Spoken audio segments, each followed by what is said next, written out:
हाँ, आप अपने बारे में कुछ बताएं। जी। नमस्कार सभी को, to every respected member of the panel. मेरा नाम ट्विंकल माथुर है। मैं जयपुर से हूँ। मेरी schooling Brightland senior secondary school Jaipur से हुई है। मैंने अपनी ग्रेजुएशन कनोडिया महिला महाविद्यालय जयपुर से की है। फिर मैंने अपना पोस्ट ग्रेजुएशन और एमफिल दोनों department of geography university of Rajasthan से की है। मेरा नेट एनटीए नेट जेआरएफ 2018 दिसंबर में क्वालिफाई हुआ था। और अभी मैं सुखाड़िया यूनिवर्सिटी से पीएचडी कर रही हूँ। अच्छा अच्छा। आप ये बताओ, जयपुर जिला क्यों प्रसिद्ध है? जयपुर की क्या खास बात है, बताइए आप। सर, जयपुर की खास बात ये है कि वो सबसे पहली प्लान सिटीज में से एक था इंडिया की। और दूसरा ये सर कि जो अभी 6 जुलाई 2019 को जयपुर को यूनेस्को वर्ल्ड हेरिटेज साइट में भी शामिल किया गया है। जयपुर की रोड्स जो है वो एक दूसरे को 90 डिग्री एंगल पे बाइसेक्ट करती है। ये बहुत बड़ी खासियत है जयपुर की, जो इंडिया के किसी और शहर में नहीं है। और सर, जयपुर का जो आर्किटेक्चर और कल्चरल मॉन्यूमेंट्स है, हेरिटेज है, वो काफी फेमस है। और Jaipur as a tourist destination काफी इम्पोर्टेंस रखती है इंडिया। जयपुर का जो मेन नक्शा है वो वर्ल्ड की कौन सी कंट्री के साथ मिलता है, या किस कंट्री से लिया गया है? सर, चाइना कंट्री की कैंटोन सिटी से लिया गया है। अच्छा अच्छा। जयपुर जिले की कोई तीन ऐतिहासिक इमारतों के नाम बताइए आप, या तीन ऐसे सर, ऐतिहासिक स्थल बताइए आप। जी सर, हवा महल, आमेर फोर्ट, बिरला मंदिर, ईसर लाट और जयगढ़ पैलेस। अच्छा, आप जयपुर से अजमेर आए हो, तो आप कौन से नेशनल हाईवे को पे चल के आए हो आप? Sir, NH 48। ठीक है। अभी आप जेआरएफ और पीएचडी भी कर रहे हैं। सर, तो आवाज थोड़ी कम आ रही है। हाँ, आप पीएचडी कर रहे हैं। जी सर। तो आप ये जो नई एजुकेशन पॉलिसी है उसमें जो भर्ती प्रक्रिया है उसमें क्या चेंजिंग हो रही है? सर, सबसे पहले तो MHRD मिनिस्ट्री का नाम ही चेंज कर दिया गया है, मिनिस्ट्री ऑफ एजुकेशन कर दिया गया है। दूसरा सर, हायर एजुकेशन के लिए डिप्लोमा, सर्टिफिकेट, डिग्री, ये 3 तरह के कोर्सेज चलाए गए हैं। बीएड जो है वो इंटीग्रेटेड 4 साल का करा गया है। और सर, जो एमफिल है उसको डिसकंटिन्यू किया गया है। नहीं, मैं भर्ती प्रक्रिया और का पूछ रहा हूँ। भर्ती प्रक्रिया में कुछ चेंजिंग करना किया गया है? भर्ती प्रक्रिया में सर एक कॉमन एंट्रेंस टेस्ट करा गया है। सारे कॉम्पिटिटिव एग्जाम जैसे एसएससी, बैंक, सबके अलग अलग एग्जाम होते थे पहले, आईबीपीएस वगैरह की, उन सबको हटा करके एक कॉमन एंट्रेंस टेस्ट करा जाएगा, ऐसा प्रावधान किया गया है। वो तो है। मैं अपने कॉलेज एजुकेशन का पूछ रहा हूँ। उच्च शिक्षा के अंदर अभी आप नेट जेआरएफ कर रहे थे तो शायद मुझे सुनने में आ रहा है कि पीएचडी अनिवार्य कर रहे हैं। हाँ हाँ सर, वो 2000 अभी जो नोटिफिकेशन हाल ही निकला है उसमें 2023 तक जो पीएचडी है उसको अनिवार्य किया गया है। हर सेंट्रल यूनिवर्सिटी और स्टेट यूनिवर्सिटी में अगर आप असिस्टेंट प्रोफेसर बनना चाहते हैं हम, तो हमें पीएचडी की डिग्री उससे पहले लेनी होगी। तो उससे क्या पहले हमारे पास होनी चाहिए। तो आपको नहीं लगता कि फिर ये नेट जेआरएफ जो कर रहे हैं इसकी कोई प्रासंगिकता ही नहीं बचेगी? केवल पीएचडी कर रहे हैं तो फिर नेट को बंद कर देना चाहिए। सर, नेट को बंद तो मैं नहीं कहूंगी कि करना चाहिए, क्योंकि एक मेरे ख्याल से जब हम पोस्ट ग्रेजुएशन करके एक बच्चा निकलता है तो उसके जो कैलिबर है, उसने जो वहां से नॉलेज गेन की है, उसका भी एक टेस्ट होता है नेट जेआरएफ से, कि हम कहाँ पे मतलब हमारे सब्जेक्ट में हम कहाँ पे स्टैंड कर रहे हैं। ये भी हमें पता चलता है नेट के एग्जाम से। वो हमें एलिजिबिलिटी तो देता है असिस्टेंट प्रोफेसर बनने की, वो बात आपकी सही है कि फिर उसकी इम्पोर्टेंस कम हो जाएगी अगर पीएचडी की ठीक, अभी आपका पीएचडी का टॉपिक क्या है? सर, अभी मैंने टॉपिक नहीं लिया है, क्योंकि अभी मैंने 10 मई 2022 को एडमिशन हुआ है, तो अभी मेरा कोर्स में कंप्लीट हुआ है, अब मैं टॉपिक लूंगी। लेकिन सर, मैंने सोचा है कि मैं अपने जो एसडीजीज है, सस्टेनेबल डेवलपमेंट गोल्स, जो 17 अपने हैं, उससे मिलता, उससे रेलिवेंट ही कोई टॉपिक लेना चाहूंगी, जिससे जो स्टडी होगी उसकी रेलिवेंस बढ़ेगी। सोसाइटी के point of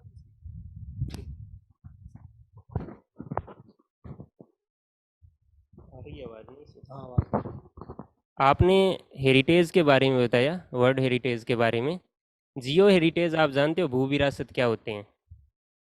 sir Jio heritage में हम जोग्राफिकल एक स्पाशियल पॉइंट ऑफ व्यू आता है कि उसके जोग्राफिकल पॉइंट ऑफ व्यू से उस जगह की क्या विशेषता है, तो उसको एक जैसे कि मतलब उसमें एक स्पाशियल जो स्पेशल रेफरेंस है उसका वो जो चीज है वो उस जगह के नाम से जानी जाती है एक तरह से, इस वजह से उसको जियो रेफरेंस साइट बोला जाता है। राजस्थान में से कौन कौन से जियो हेरिटेज है? सर एक तो बूंदी में रामगढ़ क्रेटर है, और सांबर लेक,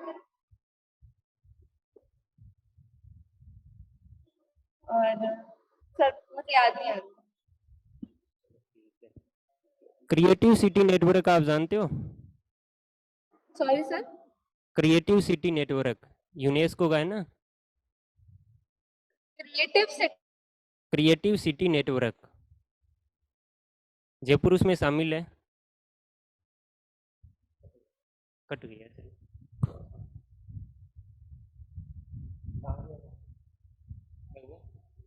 उधर से कट गया, उनके अपने पास से उनकी नेट कट गया ना। राजू से राजू से आज सर है यार भेजोगी तो बीच में।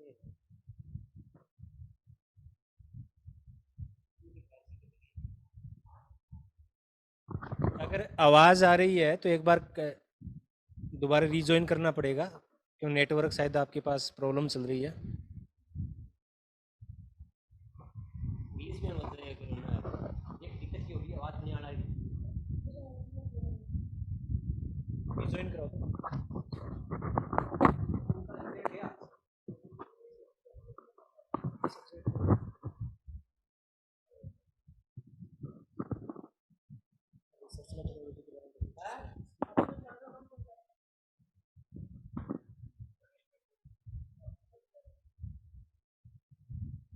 नेट में नहीं है सर,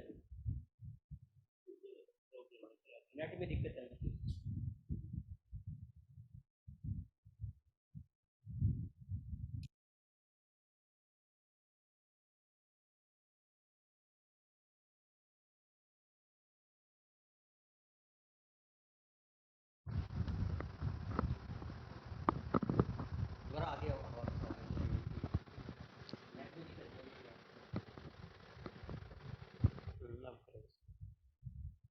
आवाज आ रही है आपके पास? जी सर आवाज आ रही है। हाँ, मैं पूछ रहा था यूनेस्को का क्रिएटिव सिटी नेटवर्क है, उसके बारे में आप क्या जानते हो? क्रिएटिव सिटी नियामक नेटवर्क। नेटवर्क, हम्म। सर मुझे जानकारी नहीं है इसके बारे में। आप पीएचडी करोगे अब, हाइपोथेसिस क्या होती है? परिकल्पना। सर परिकल्पना एक स्टेट हम बोल सकते हैं एक थ्योरेटिकल संकल्पना है जो हम लेके चलते हैं, उसको हम टेस्ट करते हैं आगे जाके, उसमें हम देखते हैं कि जो हमने संकल्पना ली है वो सही है कि नहीं है। हाइपोथेसिस एक से ज्यादा भी हो सकती है, तो जरूरी नहीं है कि एक ही हो। और कोई उसमें एग्जांपल आप टाइप, दे सकते हो क्या, एग्जांपल हाइपोथेसिस का? हाँ सर, जैसे कि हम ऐसा बोल सकते हैं कि A is doing equal to B, तो ये हमारी नल हाइपोथेसिस हो गई। एंड ऑल्टरनेटिव में हम ये ले सकते हैं कि A is doing better than B और B is doing better than A, ये हमारी ऑल्टरनेट हाइपोथेसिस हो सकती है। ये वन टेल और टू टेल हो सकती है। वन टेल में हम A की तरफ देखेंगे और टू टेल में हम दोनों को देखेंगे कि दोनों में से बेहतर कौन है। ज्योग्राफी को आप कैसे परिभाषित करोगे? आपसे पूछा जाए ज्योग्राफी क्या है तो क्या बताओगे? सर ज्योग्राफी मैन और एनवायरनमेंट के बीच का रिलेशन जो है वो बताती है। मतलब एक एनवायरनमेंट जो है या नेचर है वो मैन के बिना अधूरा है, और जो मैन है वो एनवायरनमेंट के बिना अधूरा है। दोनों जब एक दूसरे के साथ मिलते हैं तो ही वो एक दूसरे को पूरा कर पाते हैं और एक दूसरे को इन्फ्लुएंस करते हैं। नेचर भी मैन को इन्फ्लुएंस करता है और मैन भी नेचर को इन्फ्लुएंस करता है। तो ये जो दोनों की जो रिलेशनशिप है उसको हम ज्योग्राफी बोल सकते हैं। और जो उसमें इम्पैक्ट होता है, दोनों जो इम्पैक्ट करते हैं। आपकी ज्योग्राफी की किस ब्रांच में ज़्यादा रुचि है? सर ओशनोग्राफी, सेटलमेंट ज्योग्राफी में ज्यादा रुचि है। सेटलमेंट ज्योग्राफी और ओशनोग्राफी। सेटलमेंट के प्रकार कौन कौन से होते हैं? सर सेटलमेंट में क्लस्टर, न्यूक्लिएटेड, फ्रेगमेंटेड, डिस्पर्स, ये 4 तरह के हम पढ़ते हैं। क्लस्टर में सर क्लस्टर न्यूक्लिएटेड, उसमें कॉम्पैक्टनेस होती है सेटलमेंट में, बहुत पास होते हैं एक दूसरे के। और सर फ्रेगमेंटेड में थोड़े से स्प्रिंकल्ड फॉर्म में होते हैं, थोड़े से दूर डिस्टेंस पे फ्रेगमेंटेड। और जो डिस्पर्स होते हैं वो काफी दूर, जैसे जो रेगिस्तान में या फिर जो हिली रीजन में हमें देखने को मिलते हैं, वो डिस्पर्स कहलाते हैं। अर्बन मॉर्फोलॉजी क्या है? सर अर्बन मॉर्फोलॉजी जो हमारा सिटीज है या टाउन्स है, उनका जो इंटरनल स्ट्रक्चर है, उनका साइज, शेप, फॉर्म और pattern of development, right from the evolution to the stage of its deformation, तब तक हमारा जो स्ट्रक्चर है, इस स्टडी को हम अर्बन मॉर्फोलॉजी बोलते हैं।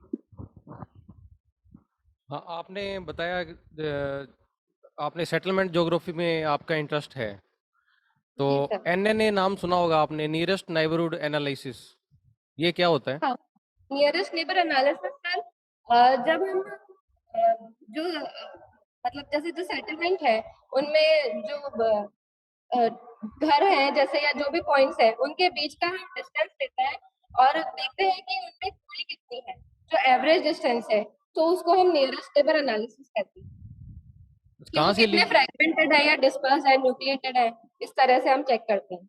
ज्योग्राफी में कहाँ से लिया ये? सर ये प्लांट बॉटनी से लिया गया है, क्लार्क एंड इवेंस ने दिया था ये। अच्छा, आपको अगर मान लो कॉलेज में आप सिलेक्ट होते हो तो आपको कार्टोग्राफी दे दिया जाए कि नहीं, आप कार्टोग्राफी के अंदर कुछ करो, तो आप क्या, कैसे आप जीआईएस और जो रिमोट सेंसिंग है उसका यूज करते हुए कैसे काम करोगे आप? सर कार्टोग्राफी में हम सर्विंग से मैप, किसी भी रीजन के डेवलपमेंट के लिए सबसे पहले तो सर्विंग बहुत जरूरी है, मैप मेकिंग हमें आनी ही चाहिए, वो सबसे ज्यादा जरूरी है। टाइप ऑफ मैप्स के बारे में पता होना चाहिए, टोपो शीट्स के बारे में पता होना चाहिए हमें, तभी हम सर्वे करके और रीजन का डेवलपमेंट कर सकेंगे।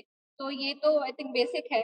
तो और रिमोट सेंसिंग या जीआईएस सर एक अप्लाइड, मेरे ख्याल से अप्लाइड ब्रांच के रूप में देख सकते हैं, क्योंकि उससे होलिस्टिक डेवलपमेंट पॉसिबल है। जो चीजें हमारी आंखें नहीं देख सकती वो टेक्निक्स देख सकती हैं। तो हमें उनका यूज करके आजकल कार्टोग्राफ, वैसे भी आजकल जो मैप मेकिंग है वो जीआईएस से बहुत ज्यादा हद तक पॉसिबल है। लेयरिंग करके हम काफी चीजें उसमें एक साथ असिमुलेट कर सकते हैं, तो वो तो बहुत जरूरी है। और हमारे यूनिवर्सिटी में भी एक प्रोग्राम चलता है, तो मैं जरूर इसमें और सीखने की ज्यादा कोशिश करूंगी।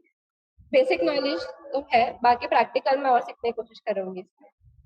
आपने हार्टशॉन पढ़े होंगे इसके अंदर, ज्योग्राफिकल थॉट के अंदर, जी सर। तो उनके बुक्स के नाम बताओ आप।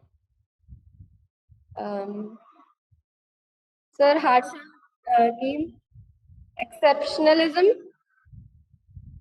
उन्होंने दिया था,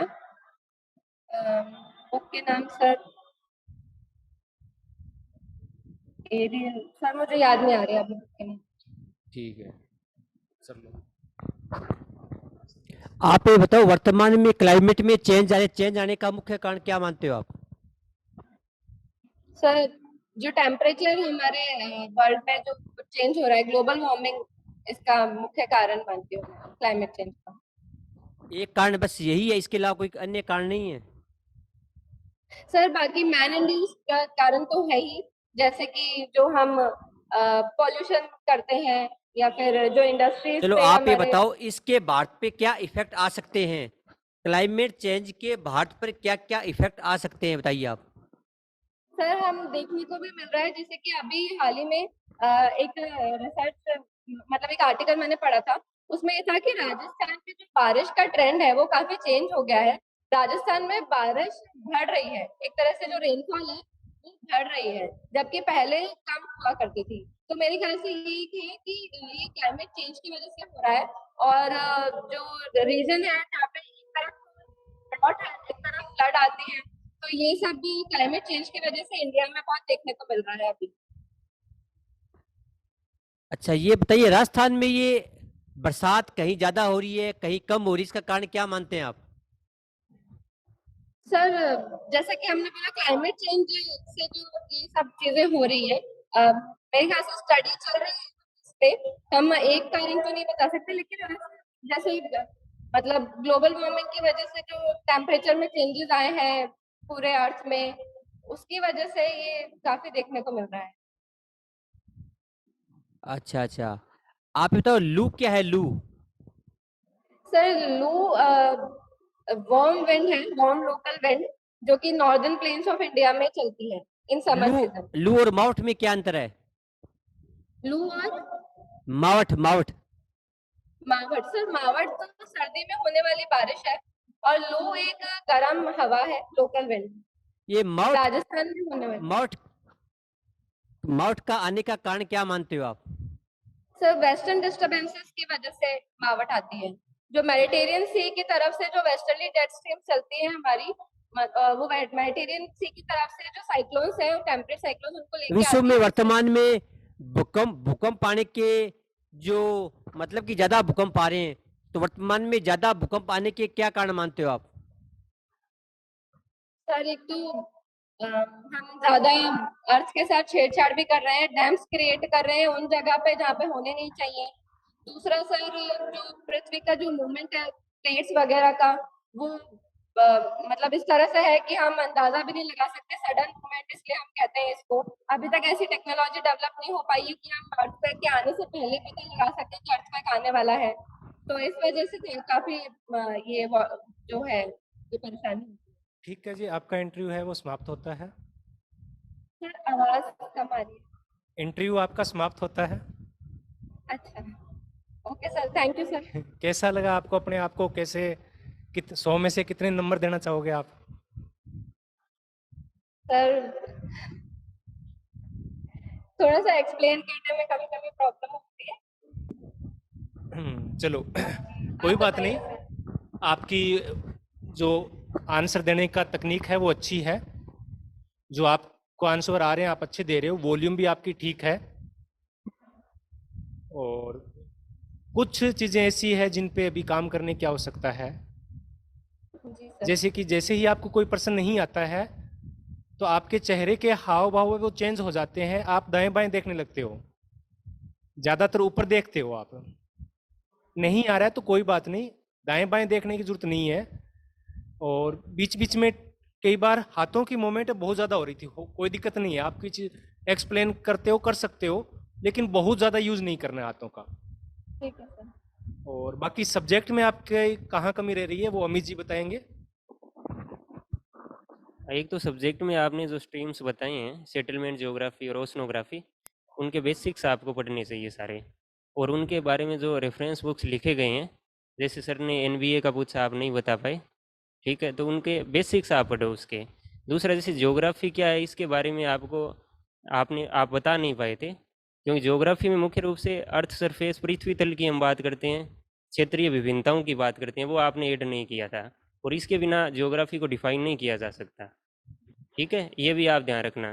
कुछ कार्टोग्राफी में जो बेसिक्स है, जैसे कोरोप्लेथ मैप है। अच्छा, कट गया।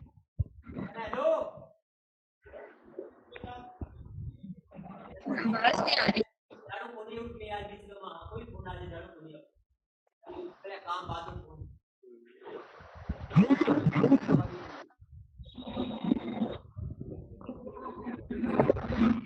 सर, आवाज नहीं आ रही है। आपके नेटवर्क में दिक्कत है शायद। आगे क्या आवाज आ रही है अब? सर, बहुत ऐसा लगा बहुत दूर से आ रही है। एक मिनट करना, बोलना बोलना।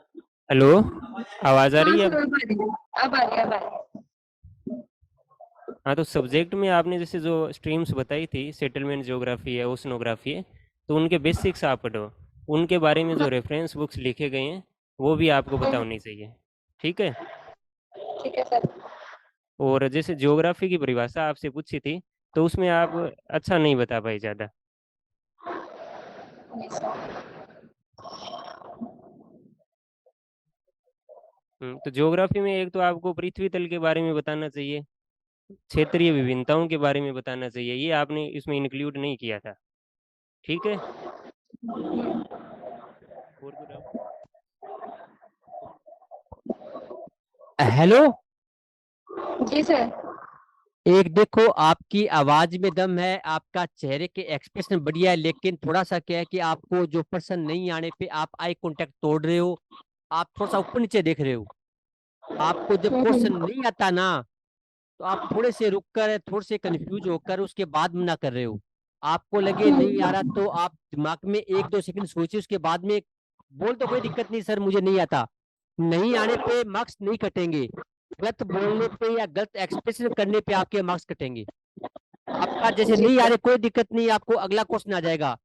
तो थोड़ा सा दिक्कत कुछ बेसिक चीजें हैं वो आप फोन करना, फोन पे मैं बताऊंगा। थोड़ा सा ना आई कांटेक्ट मैन होता है, आप बीच में आपका आई कांटेक्ट टूटता है, यानी आपको पसंद नहीं आने पे ऊपर नीचे देखते हो। सर से मेरा नंबर लेना, मेरा नंबर लेके कॉल करना, कुछ 4-5 चीजें बेसिक हैं तो उस पे मैं बता नहीं पाऊंगा, तो उस पे थोड़ा सा आपको ढंग से बता दूंगा। बाकी ठीक है, कोई दिक्कत नहीं। आपकी थोड़ा सा ज्ञान है ना, जैसे आपका नॉलेज है वो तो आपको पढ़ना है। वैसे जयपुर के बारे में जहाँ के रहने वाले हो उसके बारे में आपसे क्वेश्चन पूछ सकते हैं, जयपुर के बारे में। अजमेर आए हो तो अजमेर के बारे में, तो दो जिलों का जो बेसिक ज्ञान है ना वो थोड़ा पढ़ के जाना, ताकि आपसे पूछ सकते हैं। बाकी विषय मेन है, विषय पे फोकस करना है।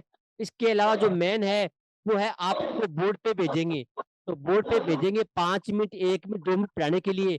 अच्छे 1 या 2-3 लेक्चर तैयार करो, लेक्चर ऐसे तैयार मतलब कि करो आप तैयार, उनको लगे बंदी में दम है। तो पढ़ाने की जो टेक्निक होती है, टेक्निक पे थोड़ा सा आप थोड़ा सा फोकस करो कि मुझे टॉपिक देंगे, टॉपिक मुझे कैसे पढ़ाना है, आवाज कैसे रखनी है, किस प्रकार मुझे एक्सप्लेन करना है, वो चीज मेन है। ज्ञान पे जो टॉपिक है ना आपका बोर्ड पे पढ़ाओगे, वो ऐसे तैयार करने हैं कि आपको उनको लगे भी वास्तव में बंदे ने कुछ पढ़ाया है। हम भी क्या करेंगे कि अगला जो मॉक होगा ना, तो मॉक में आप कैमरा ऐसा सेट रखना, आप लेक्चर देना, जैसे मान लो आप पढ़ा रहे हो मैं, तो आपका हम पढ़ाने का ही चेक करेंगे। ईयरफोन लगा लेना, ईयरफोन लगाने के बाद में आप किस प्रकार से बता पाते हो, तो आपको जो बताने का अंदाज, आपके बोलने का अंदाज, वो चेक थोड़ा चेक करेंगे। ताकि ठीक है। आपका दोबारा ना 3 या 4 दिन के बाद में दोबारा लेंगे, थोड़ा सा जो विषय का ज्ञान है थोड़ा सा वो बढ़ाओ। उसमें आपका मेन क्या करेंगे, पढ़ाने वाला सिस्टम देखेंगे आपका। थोड़ा ईयरफोन रखना, तो जो पढ़ाने का आप है ना, जैसे मान लो जैसे बोर्ड नहीं है, कोई बात नहीं, दीवार के पास खड़े हो गए, सर इसमें ये है, मैंने ये लिखा, सर इसमें ये है। तो आपके पढ़ाने का जो टेक्निक्स कैसी है, आपके शब्दों का उच्चारण कैसा है, आपका ज्ञान हमें समझ में आ रहा है नहीं आ रहा, वो चेक करेंगे। बाकी आपकी तैयारी अच्छी है, आपका ज्ञान अच्छा है। आपके पेपर में नंबर कितने बन रहे पेपर में, सर आपके मेरे मार्क्स पेपर कितने, में 131 बन रहे हैं। किस कैटेगरी में हो? जनरल। आपका सिलेक्शन 1,00,000% तय है। कितने परसेंट तय है? 1,00,000% तय है, क्योंकि 131 स्कोर की पहली विद्यार्थी हो जो हमारे पास में आई है। जैसे ग्रुप बना हुआ है, बात करते हैं, तो मेरे हिसाब से आप लिखित की टॉपर हो। लिखित में इतने नंबर है, अधिक से अधिक किसी के 129 है, किसी के 30 है, आपके 31 नंबर आ रहे हैं ना, अच्छा स्कोर है। लेकिन आपको इंटरव्यू में कम से कम नंबर लेके आने हैं, कम से कम नंबर 10 + 12 15 16 18 कितने भी आ सकते हैं। उसके लिए आपको एफर्ट करनी है, अगर अच्छी मेहनत कर ली ना। तो आपका नाम क्या बताया आपने? ट्विंकल माथुर। ट्विंकल माथुर, आपका सिलेक्शन 100% हो जाएगा। थोड़ा सा इंटरव्यू पे थोड़ा फोकस करो, और जो बेसिक ज्ञान है ना, मैं आपको, आप मुझे फोन करना, मैं, हमारे एक एक्सपर्ट सर हैं, ये तो पहला इंटरव्यू है, अगले मॉक इंटरव्यू में क्वालिटी बढ़ती जाएंगी आपकी, ठीक है ना। ये सर भी ठीक है सर। अभी आपके सामने अमित पेशा जी हैं, ये पिछली बार के सेकंड टॉपर है ज्योग्राफी के। ये अजय जी हैं, ये इनकी भी 10th रैंक थी ज्योग्राफी से। ये दोनों एक्सपर्ट ज्योग्राफी के हैं, पिछले बैच के टॉपर से ये दोनों। तो आज मैंने यंग्स को लेके आए, ये भी अपने आप में ज्योग्राफी के एक्सपर्ट हैं। और ये साथ में मेरपाल जी सारण है, ये सोशियोलॉजी के प्रोफेसर हैं। मैं सिर्फ जान दो, मैं हिस्ट्री का हूँ।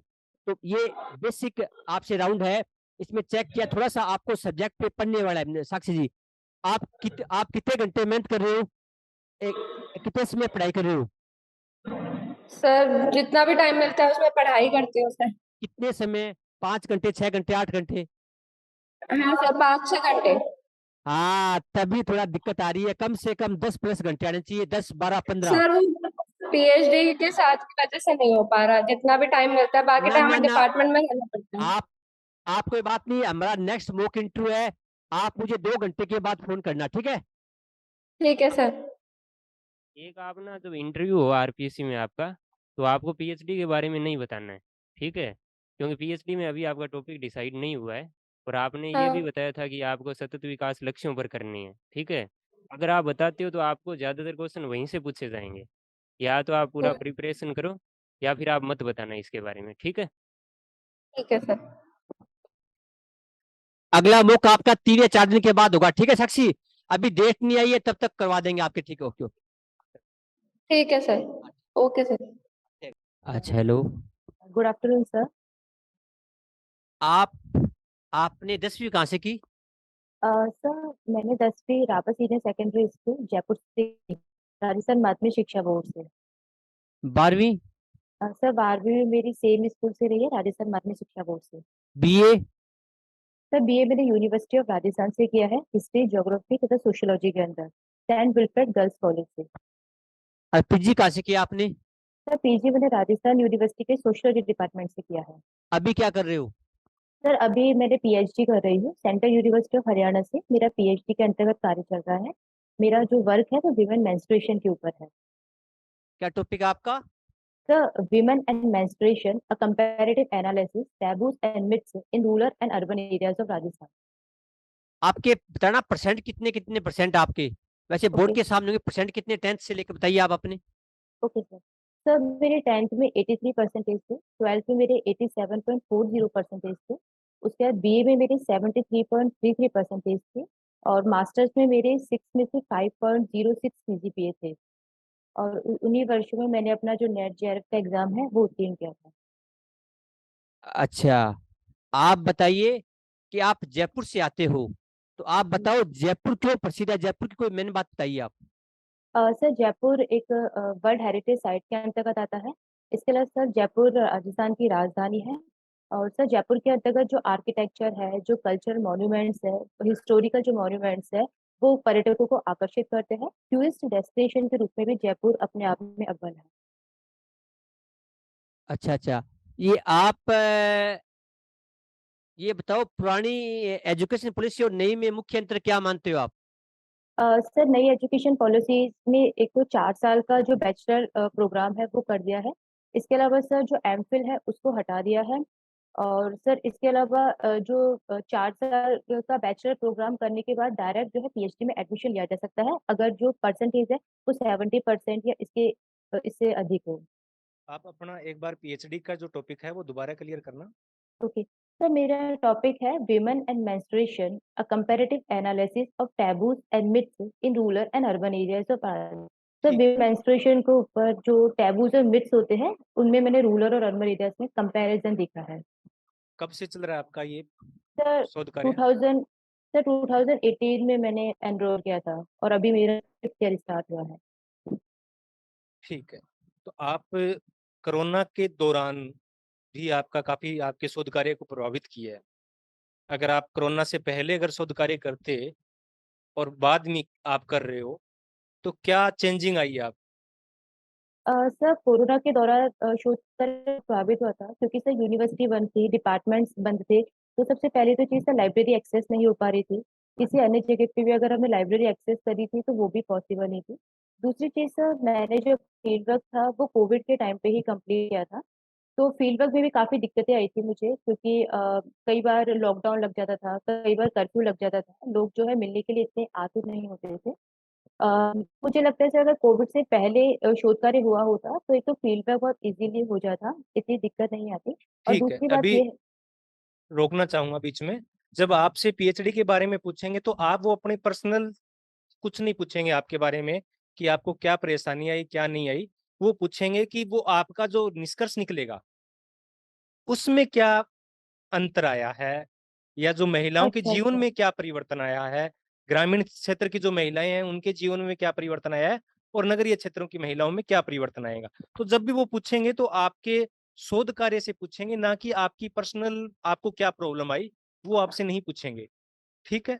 चलो आप अच्छा ये बताइए कि जो इमाइल दुर्खिम है, उन्होंने आत्महत्या के कितने प्रकार बताए थे? सर, उन्होंने ना 3 मुख्य प्रकार बताए हैं। Altruistic suicide, egoistic suicide and sir एक भाग्यवादी सुसाइड, जिसे फैटलिस्टिक सुसाइड कहते हैं। तो आप एंड सर इसके भाग्यवादी अतिरिक्त एक और है। ठीक, इसके सर भाग्यवादी आप एक और बता रहे है। हो हाँ, हाँ, भाग्यवादी आप बता रहे हो, तो क्या वो मुख्य में है या अलग से है? नहीं सर, वो अलग से है। आप जो तो उसको तीसरा मुख्य में मुख्य बता रहे हो। नहीं सर, वो तीसरा जो मुख्य प्रकार है वो मैं रिकॉल नहीं कर पा रही हूँ। अच्छा, ठीक है, कोई बात नहीं। इसी प्रकार से कार्ल मार्क्स ने संघर्ष की अवधारणा दी थी, हम्म, ठीक है? अभी यूक्रेन और रसिया के बीच में युद्ध चल रहा है, तो जी सर। आप कार्ल मार्क्स की थ्योरी को कहाँ सिद्ध करोगे इसमें? अ, सर कार्ल मार्क्स की जो वर्ग संघर्ष का सिद्धांत है वो सर कैपिटलिस्ट सोसाइटी के ऊपर है, कि जो कैपिटलिज्म होता है उसमें जो बुर्जुआ होते हैं, है ना, जो सर्वहारा वर्ग होते हैं उनका शोषण करते हैं। तो सर हम जो यूक्रेन और रशिया युद्ध है उसमें हम ये देख सकते हैं, रशिया जो है वो बहुत पावरफुल है यूक्रेन के कंपैरिजन में। इसके अतिरिक्त जो रशिया है उसके पास रिसोर्सेज भी ज्यादा है, यूक्रेन के पास रिसोर्सेज इतने ज्यादा नहीं है। तो उस बेसिस पे जो रशिया है वो अपने रिसोर्सेज का ज्यादा यूज करते हुए यूक्रेन है पर आक्रमण कर रहा है। तो क्या आप इसमें तो सर जो शासक और रिसोर्सेज आप इसमें शासक और शासित को देख पा रहे हो कहीं? सर इसमें शासक और शासित तो मैं नहीं देख पा रही हूँ, बट मुझे लगता है कि सर इसमें रिसोर्सेज का मेन इम्प्लीकेट इम्प्लीमेंटेशन है, क्योंकि रशिया के पास ज्यादा रिसोर्सेज है और यूक्रेन के पास उतने रिसोर्सेज नहीं है। ठीक है। इंग्लैंड के अंदर समाजशास्त्र को स्थापित करने का कार्य किसने किया था? सर इंग्लैंड के अंदर सॉरी सर, मैं रिकॉल नहीं कर पा रही हूँ। ठीक है। कोई 3 थिंकर्स जो इंग्लैंड से आते हो, अ, समाजशास्त्री जो मुख्य समाजशास्त्री हो? सर इंग्लैंड से रॉबर्ट मर्टन। सॉरी सर, मैं रिकॉल नहीं कर पा रही हूँ। चलो कोई बात नहीं। ये एनोमी का सिद्धांत था, मर्टन ने भी दिया था और दुर्खिम ने भी दिया था। दोनों के सिद्धांत में क्या अंतर है? सर दुर्खाइम ने जो अनोमी का सिद्धांत था वो सबसे पहले दिया था। उन्होंने अनोमी अपने सुसाइड के सिद्धांत में देखी थी, जबकि सर जो मर्टन है उन्होंने अनोमी को पूरी तरह से एक्सप्लेन किया था। दुर्खाइम ने सिर्फ एक बेसिक कंसेप्ट जो है वो दिया था, उसको विस्तारित करने का जो कार्य है वो मर्टन ने किया था। ठीक है। जो नव मार्क्सवाद है, वो किस प्रकार से मार्क्सवाद की आलोचना करता है? सर न्यू मार्क्सवाद ये कहता है कि उन्होंने सर 4 चीजें बताई है कि व्यक्तिवादिता। सॉरी सर, चलो मैं कोई अभी बात नहीं। इसका उत्तर नहीं दे पाऊंगी। आपके एमए के अंदर स्पेशल कोई सब्जेक्ट या आपकी कोई पकड़ हो सर इस सब? रिसर्च मेथोडोलॉजी, इसके अलावा सर जेंडर एंड सोसाइटी। ठीक है, नहीं रिसर्च मेथोडोलॉजी तो एक कॉमन हो जाता है। एमए के अंदर अपने कोई आपको ऐच्छिक होते हैं, कंपलसरी नहीं होते हैं, तो वो सब्जेक्ट आपके कौन से थे सर स्पेशलाइजेशन में? रूरल सोशियोलॉजी था। इसके अलावा सर जेंडर एंड सोसाइटी था, और सर इंडियन सोसाइटी था। और सर बाकी के सब्जेक्ट याद नहीं आ पा रहे अभी। ठीक। आपके ग्रेजुएशन में क्या क्या सब्जेक्ट थे? Sir history, geography, sociology. History, geography, sociology. आप कॉलेज एजुकेशन में क्यों आना चाहते हो? सर कॉलेज एजुकेशन में आने का मुख्य रीज़न ये है कि मुझे लगता है कि पढ़ाना एक सबसे जो है सर्वाधिक मतलब अच्छा कार्य है, क्योंकि आप अपने ज्ञान जो आपने इतने वर्षों में संग्रहित किया है आप उसे वितरित करते रहते हैं तथा उसे निरंतर बढ़ाते रहते हैं। तो सर जो पढ़ने की प्रक्रिया है वो आजीवन चलती रहती है, कभी खत्म नहीं होती। तो सर जो लर्निंग प्रोसेस है इसी ने मुझे इस प्रोफेशन में आने के लिए अट्रैक्ट किया है। आप स्कूल एजुकेशन और कॉलेज एजुकेशन में क्या फ़र्क देखते हो? सर स्कूल एजुकेशन तथा कॉलेज एजुकेशन पे वैसे तो कोई डिफरेंस नहीं है, बट बेसिक डिफरेंस जो ये है कि स्कूल एजुकेशन में हमें बच्चों के साथ डील करना पड़ता है।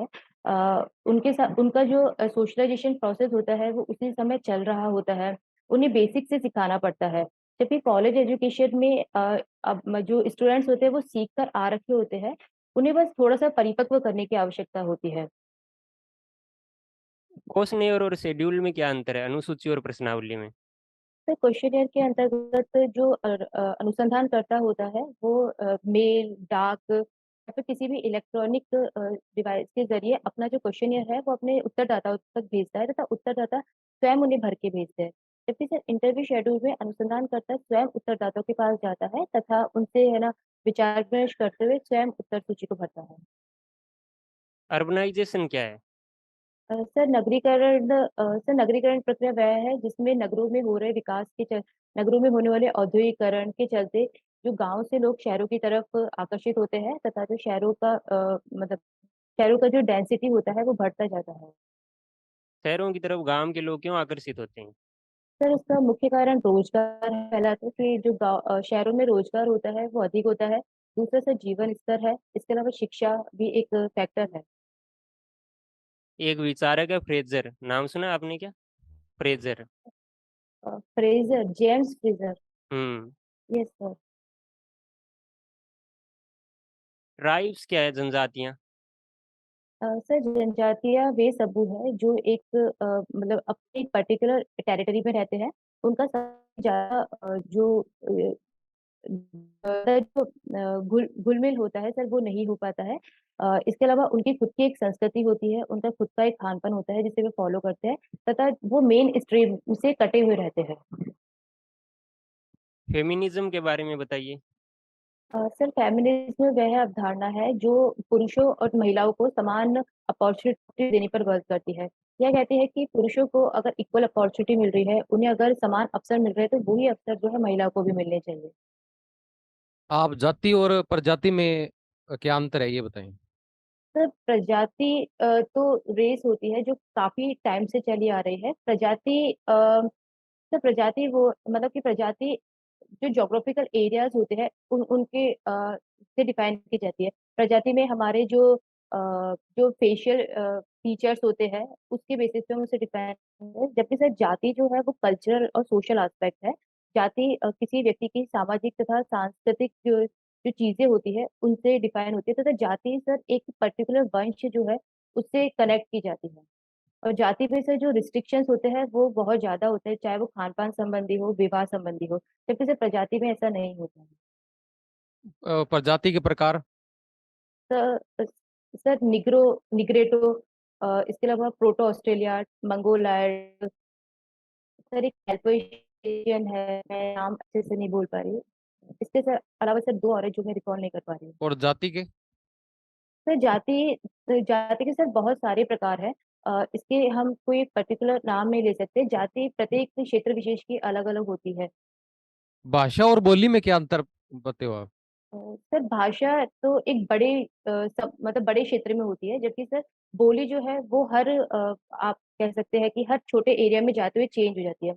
जैसे कि अगर हम राजस्थान कहते हैं तो राजस्थान की जो भाषा है वो मारवाड़ी है, लेकिन जो बोली है वो बहुत सारी है जो है ना भिन्न भिन्न एरियाज में जाते हुए चेंज हो जाती है। अगर आपको पढ़ाने का मौका मिले तो आप कौन सा टॉपिक हमें पढ़ाओगे? सर सामाजिक स्थिरीकरण तथा मार्क्स का वर्ग संघर्ष के सिद्धांत।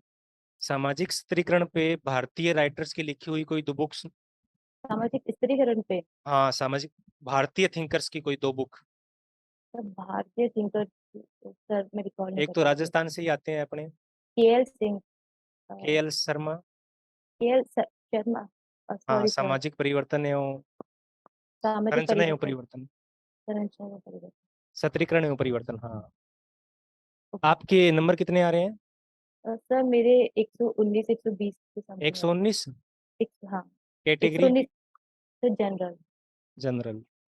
ठीक है, तो संभावना तो है अच्छे नंबर आ जाए तो। सर एक्चुअली वो अच्छे तरह से प्रिपेयर नहीं हो पाया अभी इंटरव्यू सर। लास्ट मतलब कुछ दिनों में मैं पढ़ भी नहीं पाई हूँ, तो सर इसलिए इतना अच्छा नहीं दे पाई मैं इंटरव्यू। अभी ये हमारे चैनल के बारे में कैसे पता चला? ये आप ग्रुप से जुड़े हुए हो?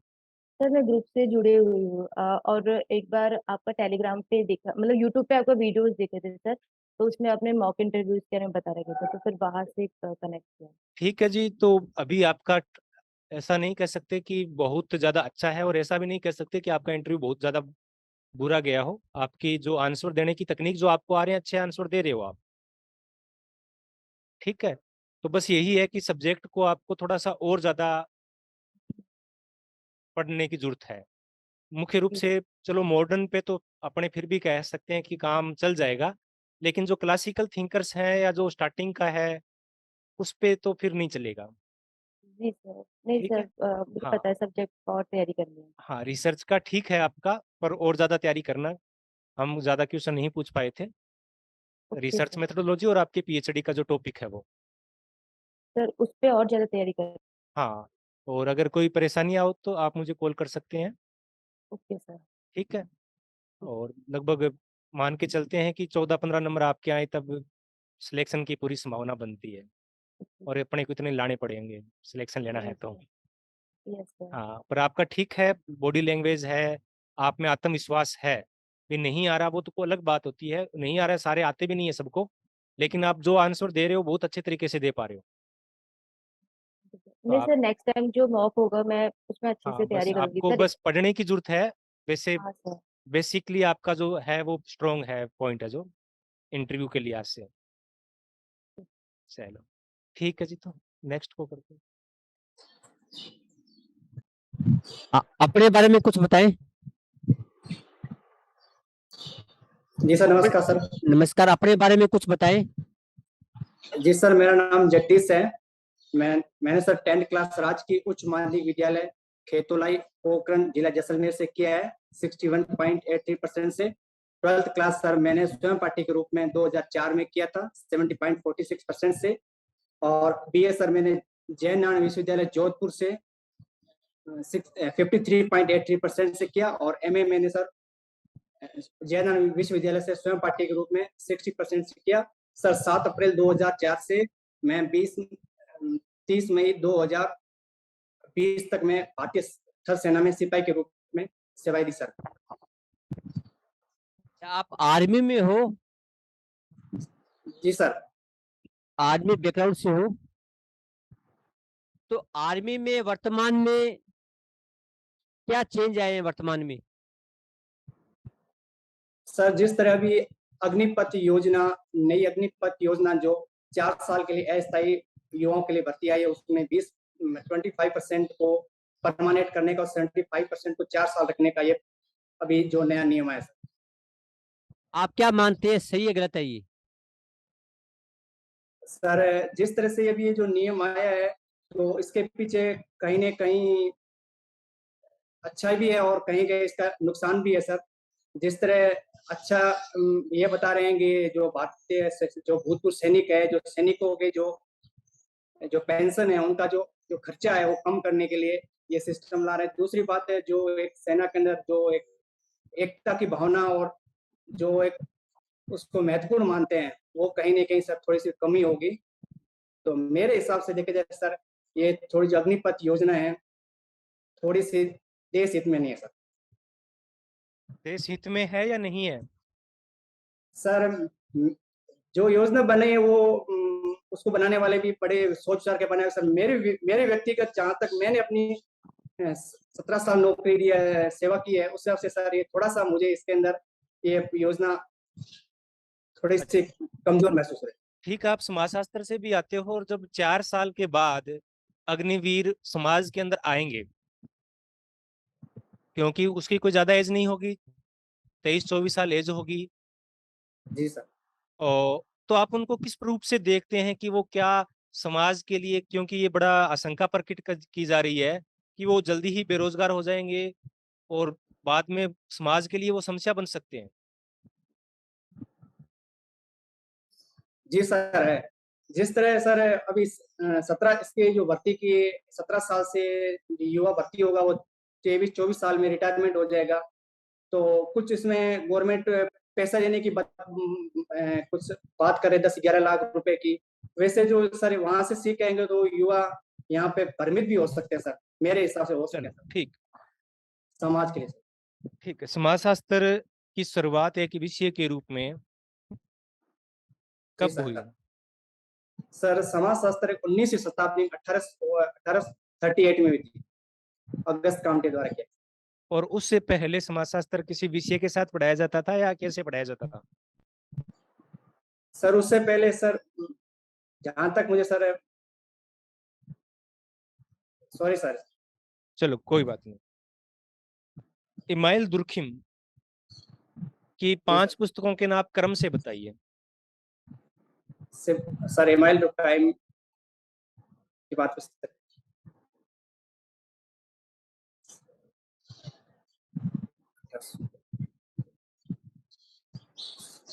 चलो the rules of sociological methods, the elementary forms of religious life, the suicide.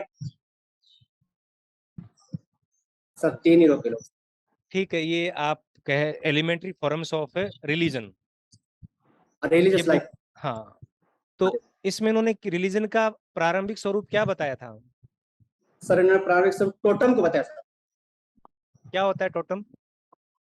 Sir totem ये सजीव निर्जीव पेड़ पौधे पशु पक्षी कोई भी वस्तु हो सकती है जिसके प्रति उस समुदाय के एक अनुनय विश्वास उसके तरफ देखते हैं सर। आधुनिक समाज में टोटम है क्या आज? जो आधुनिक समाज है, हमारा समाज है, उसमें टोटम है क्या आज? जी सर, अभी टोटम सर मानते हैं, पीपल का पेड़ है ऐसे। धर्म और संप्रदाय में क्या अंतर है? सर धर्म अलौकिक शक्ति का एक विश्वास के रूप में मानते हैं धर्म, और संप्रदाय एक सामुदायिक भावना के रूप में। अच्छा, आजकल जो सोशल मीडिया है उसके क्या सामाजिक प्रभाव आप देखते हो एक समाजशास्त्री के रूप में? सर सोशल मीडिया के पॉजिटिव भी है और नेगेटिव भी है, इसके अंदर प्रभाव दिख रहे हैं सर। पॉजिटिव के अंदर हमारे देश विदेश या कहीं भी कुछ अच्छा घटित हो रहा है न्यूज है वो मिल जाती है, और नेगेटिव उसमें अपराध और अलग उसमें भी सर इफेक्ट हो रहा है। ठीक है।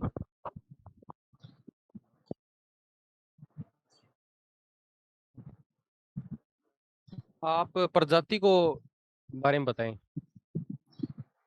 प्रजाति सर बायोलॉजिकल रिलेशंस मान सकते हैं सर, प्रजाति को बायोलॉजिकल रूप से प्रजाति कौन कौन सी है?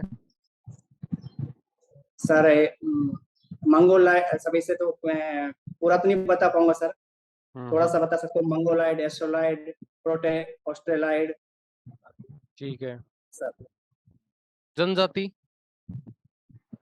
जनजाति एक विशिष्ट भूभाग में रहती है, उनकी समान संस्कृति होती है, और अंतर्व्याय भी होती है। आतंकवाद कम हो रहा है या बढ़ा है आतंकवाद, आप ये बताएं वर्तमान समय में? सर वर्तमान समय में आतंकवाद तो सर में पहले से भी घटना हो रही थी, अभी भी हो रही है सर। ठीक है, बताएं इसके बारे में।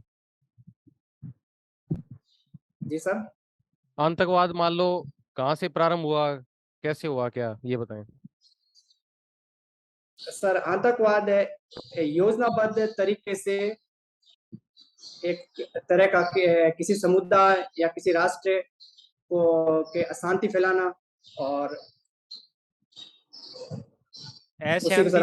ठीक, अशांति तो समाज में असामाजिक तत्व है वो भी फैलाते हैं, जब विरोध प्रदर्शन करते हैं, हड़ताल वगैरह करते हैं, तो क्या उनको आतंकवादी कहेंगे? नहीं सर, वो उसको। चलो, अभी आपको अगर पढ़ाने का मौका मिले तो आप कौन सा टॉपिक हमें पढ़ाएंगे? सर एमाइल का सर, दुर्खाइम का श्रम विभाजन का सिद्धांत। श्रम विभाजन का सिद्धांत?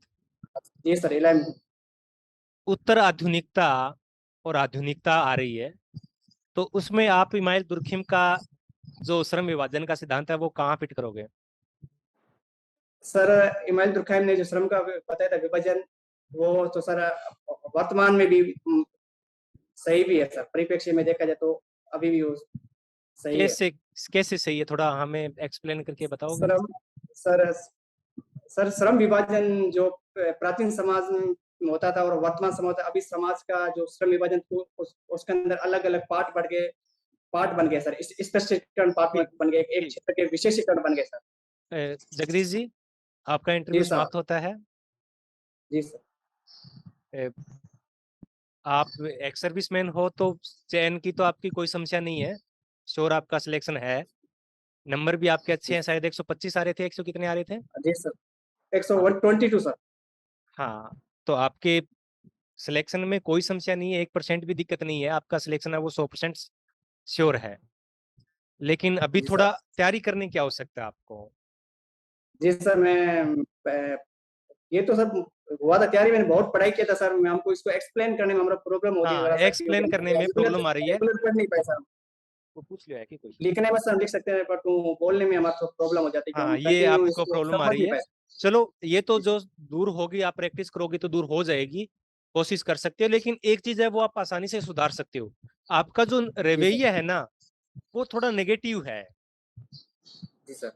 आपको दिक्कत नहीं है, हर चीज के सकारात्मक और नकारात्मक पक्ष होते हैं। तो जी सर। अपने को 70% उसके सकारात्मक पक्ष बताने हैं, केवल 10% उसके नकारात्मक पक्ष बताने होते हैं। जैसे अग्निवीर का आपसे 100% पूछेंगे, तो जी सर। आपको उसको 90% अच्छा बताना है। जी सर। कुछ एक आधी बीच में कह सकते, अगर ये चीजें इस तरीके से इसको लागू करते, या सर इसमें मुझे ये थोड़ी दिक्कत संशय पैदा हो रहा है, बाकी अच्छी योजना है, ठीक जी है। सर। क्योंकि जी इसमें आप सर। पढ़ोगे तो बहुत सारे 10 पॉइंट आपके पॉजिटिव मिलेंगे, 10 पॉइंट नेगेटिव मिलेंगे। तो आप 8 पॉइंट नेगेटिव पॉजिटिव बताइए और 2 पॉइंट है वो आप नेगेटिव बताइए, जी सर। ठीक है। और बाकी आप मुझसे कॉल कर लेना, मैं आपको थोड़ा सा और बता दूं, है। जी सर। हाँ जगदीश जी, एक ना आपको सरकार की आलोचना नहीं करनी है डायरेक्ट इंटरव्यू में, ठीक जी है, सर। चाहे वो राज्य सरकार है या केंद्र सरकार है। ये आपको विशेष जी रूप से ध्यान रखना है, क्योंकि आप एक जी सर। एक सर्विस में रहे हो सेना में, ठीक है। जी सर। ये डिसिप्लिन आपको उसमें रखना है। तो आप चाहे सर। उत्तर को थोड़ा ना घुमा फिरा कर दे दो, पर उनकी आलोचना नहीं करनी, ठीक है। जी सर। डायरेक्ट आंसर नहीं देने ये स्नो में, ठीक है। बाकी ठीक है आपका तो इंटरव्यू। हाँ सर, पहली बार इंटरव्यू दिया मैंने सर, पहली हाँ बार हाँ दिया हाँ, है। ठीक है, जी सर, डायरेक्ट सिविल का अपने सर। नहीं आक्षेप लगाना है किसी पर, ठीक है। जी सर। चंद्रपाल सर के। जगदीश जी, थोड़ा सा आप जब बोलते हो ना, तो यार थोड़ा सा बोलते समय ऊपर नीचे देखते हो, ऊपर नीचे नहीं जी सर। देखना। आपको आ रहा है तो बताना है, नहीं आने पे आई कांटेक्ट नहीं तोड़ना, ध्यान रखना। जी सर। यूं नहीं कि यूं यूं यूं, ये नहीं करना। बिल्कुल फेस रखना है, बिल्कुल सामने। जैसे जो आपके सामने मेंबर होंगे, आ रहा है तो बताना, वरना बोलना सोए सर अभी रिकॉल नहीं कर पा रहा, सर अभी ध्यान में नहीं आ रहा, सर अभी मैंने सर पढ़ा नहीं हुआ। लेकिन यूं नहीं, यूं पूछने से नहीं आने पे ऊपर देखना, तो इधर देखना उधर देखना, ये मत करना। बिल्कुल जी दबंग सर। आवाज में, बिल्कुल फेस सामने रख के इंटरव्यू देना। जी सर। समझ गए? चेहरे जी के सर। बिल्कुल सामने फेस से करना, ताकि आपकी तैयारी अच्छी, आपका हो जाएगा बढ़िया, ठीक है ना। थोड़ी मेहनत करो, ठीक जी है। सर। ठीक सर। राहुल जी, आप हमें अपने बारे में कुछ बताएं। नमस्ते सर। मैंने 10th आदर्श विद्या मंदिर माजीवाला बालोतरा से 77.83% से की। 12th मैंने sir government senior secondary school Balotra से 86.62 साइंस स्ट्रीम से की। उसके बाद सर मैंने BTech electronic instrument and control engineering में 2015 में गवर्नमेंट इंजीनियरिंग कॉलेज अजमेर से की। उसके बाद सर मैं जूनियर अकाउंटेंट के पोस्ट पर समाज कल्याण विभाग में पोस्टेड हूँ। और साथ ही सर मैंने 2020 में वर्तमान महावीर ओपन यूनिवर्सिटी कोटा से एमए ज्योग्राफी की सर। तो कि राहुल जी, ये आपकी जब एजुकेशन क्वालिफिकेशन हम देखते हैं, तो आप कभी इधर जा रहे हैं, आपका एक पैर इधर जा रहा है, कि ये कैसे हो रहा है ये? सर क्या, जैसे सर मैं 10th के बाद 12th करने के बाद सर हमारे जैसे सर 12th के बाद बच्चे को ये पता नहीं होता है कि आगे जाकर क्या करना है। तो सर मैं उस टाइम अपने गांव में होशियार लड़का था, तो गांव वाले यहाँ आगे वाले जो बच्चे थे वो चाहते थे कि इंटेलिजेंट बच्चे हो वो साइंस में आगे फील्ड में जाए। तो गुरुजी ने बताया कि आप मैथ बैकग्राउंड से हैं तो आप इंजीनियरिंग करें।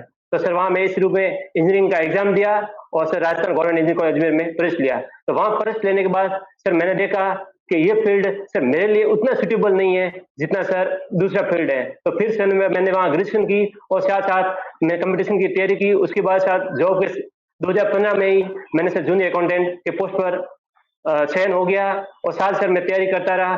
और फिर सर मैं जूनियर अकाउंटेंट पोस्ट पर रहा, तो उस समय मेरे कॉलेज के साथ आना जाना होता, तो वहाँ फ्रेंडों और मेरे मित्रों को देखता कॉलेज और छात्रों के बीच में जो प्रोफेसरों का तालमेल, तो मुझे लगा कि कॉलेज जॉब अच्छी है। उसी कारण मैंने सर एमए की और एमए के साथ साथ सर मैं नेट जेआरएफ की और अब मैं चाहता हूँ असिस्टेंट प्रोफेसर बनूं। अच्छा, अभी आप चाहते हो असिस्टेंट प्रोफेसर बनो, कल आपको कोई और जॉब अच्छी लगने लग जाएगी, आप ये छोड़ के फिर उधर चले जाओगे। सर ये तो सर जैसे जैसे कि आदमी का यहाँ अपने संविधान में भी सर बताया हुआ है कि व्यक्ति को अपने सर्वश्रेष्ठ फील्ड की ओर जाना चाहिए, अपने फील्ड का नॉलेज लेना चाहिए। तो हमारा मानव जीवन भी एक बार मिला है, तो हमें भी अपने फील्ड में बढ़ना चाहिए। और मूल कर्तव्य में भी बताया है कि व्यक्ति उत्कृष्टता की ओर बढ़े। तो मैं भी यही चाहता हूँ कि आगे मैं निरंतर बढ़ता रहूं और समाज में जुड़ता रहूं। अभी आप किस विभाग में कार्यरत हैं? अभी सर मैं समाज कल्याण विभाग में जूनियर अकाउंटेंट के पद पर कार्यरत हूँ। समाज बालोतरा में कल्याण सर। विभाग में। तो हाँ समाज सर। कल्याण विभाग की कोई लेटेस्ट 5 योजनाओं के नाम बताओ। समाज कल्याण की सर पालनहार योजना और मुख्यमंत्री कन्यादान योजना, मुख्यमंत्री दिव्यांग स्कूटी योजना इत्यादि सर। चलो, आपका बेसिकली कहाँ के रहने वाले हो आप? सर मैं बालोतरा बाड़मेर से। बालोतरा। बालोतरा है बाड़मेर में कुछ अलग ही पहचान रखता है। तो बालोतरा बाकी बाड़मेर से किस प्रकार से अलग है? सर बालोतरा एक तो सर औद्योगिक क्षेत्र के रूप में यहाँ का पोपलिन और यहाँ का सर जैसे हाल ही में रिफाइनरी है जो पचपदरा, वो सर एक राजस्थान के दुबई की तरफ माना जाएगा। इको फ्रेंडली, साथ ही साथ सर यहाँ पर कृषि के क्षेत्र में विविधता, यहाँ की मुल्तानी मिट्टी, खनिज और जैसे सिवाना इसके निकटतम क्षेत्र और पर्यटन की तरह से सर जसोल, नकोड़ा पर्यटन धाम, ब्रह्मधाम आसोत्रा, रानी भटियानी मंदिर जसोल और बालोतरा का आसपास फेमस है सर। ठीक है। अभी आपने ग्रेजुएशन पोस्ट ग्रेजुएशन किया है, तो एमए फाइनल में आपके पास कौन कौन से सब्जेक्ट थे? सर एमए फाइनल में सर मेरे settlement geography, settlement geography sir, राजनीति भूगोल, प्रैक्टिकल भूगोल। चलो, आप बालोतरा से हो, लूनी नदी के बारे में हाँ सर। बताइए। सर लूनी नदी का उद्गम अजमेर में नागपाड़ी से होता है। ये राजस्थान में राजस्थान अजमेर से निकलती हुई आगे नागौर जोधपुर, नागौर पाली, जोधपुर, बाड़मेर से होकर जालोर के बाद कच्छ के रण में मिलती है। ये पश्चिम राजस्थान में बहने वाली सबसे बड़ी नदी है और लूनी नदी का उद्गम से लेकर बालोतरा तक पानी मीठा होता है। बाद में यहाँ इंडस्ट्रीज और यहाँ की जमीन में लवणीयता के कारण खारा पानी हो जाता है, इसे आधी खारी आधी मीठी नदी भी कहते हैं। एक बार पहले बाड़मेर में बाढ़ आई थी कवास में और उधर, आपको हाँ ध्यान में सर। होगा। तो उसका क्या हाँ कारण था? सर। किस कारण बाढ़ आ गई? बाढ़ मोस्टली 2000 तो वहां पर प्राकृतिक प्रवाह है ही नहीं, बाढ़ आनी नहीं चाहिए, सूखे वाला इलाका है। सर बाढ़ 2006 में कवास में है। तो कवास में सर नीचे जमीन में जिप्सम की चट्टान है, तो वहां बारिश होने के बाद चारों तरफ टीले हैं, तो वो पानी होने के बाद सर वहां बाहर निकासी मार्ग नहीं मिला, तो वहां अंदर पानी इकट्ठा हो गया और बाद में वो बाढ़ का रूप ले लिया। अच्छा, जिप्सम के क्या क्या यूज है? सर जिप्सम का यूज एक तो सर उर्वरक के रूप में हमें खेती में काम ले सकते हैं। दूसरा सर इसके केमिकल अभिकर्मों के रूप में भी काम लेते हैं। अच्छा, पहले आप अकाउंट्स में थे, अब आप कॉलेज एजुकेशन में आना चाहते हो, क्या कारण है, क्यों आना जी चाहते सर। हो कॉलेज एजुकेशन में आप? तो कॉलेज एजुकेशन में सर एक तो फील्ड वेरिएशन मिलेगा, बच्चों के साथ जुड़ने का मौका मिलेगा, मुझे सदैव सीखने की प्रवृत्ति मिलेगी और अच्छा ज्ञान नॉलेज मिलेगा और मैं अपने ज्ञान का बच्चों के साथ शेयर करूंगा। अच्छा, आप ये बताओ, कॉलेजों में सरकार को छात्र संघ चुनाव करवाने चाहिए या नहीं करवाने चाहिए? सर कॉलेजों में छात्र संघ के चुनाव से करना चाहिए, क्योंकि स्टूडेंट होता है वो भावी लोकतंत्र का भागीदार बनना चाहते हैं। उनको बताने से आगे कैसे लोकतंत्र में पॉजिटिविटी कैसे क्रिएट की जाए, कैसे नेतृत्व की भावना रखी जाए, कैसे अपने मुद्दे को हैंडल किया जाए, कैसे समस्या छात्रों का सॉल्व किया जाए। तो मेरे हिसाब से छात्र संघ का चुनाव होना चाहिए, लेकिन वो ऐसे राजनीति अप्रोच से नहीं होकर एक बच्चों की समस्या सॉल्यूशन के होने चाहिए। अच्छा, ज्योग्राफी की ब्रांचेज है ह्यूमन ज्योग्राफी और फिजिकल ज्योग्राफी, दोनों में क्या हाँ अंतर सर। है? दोनों में अंतर बताओ आप।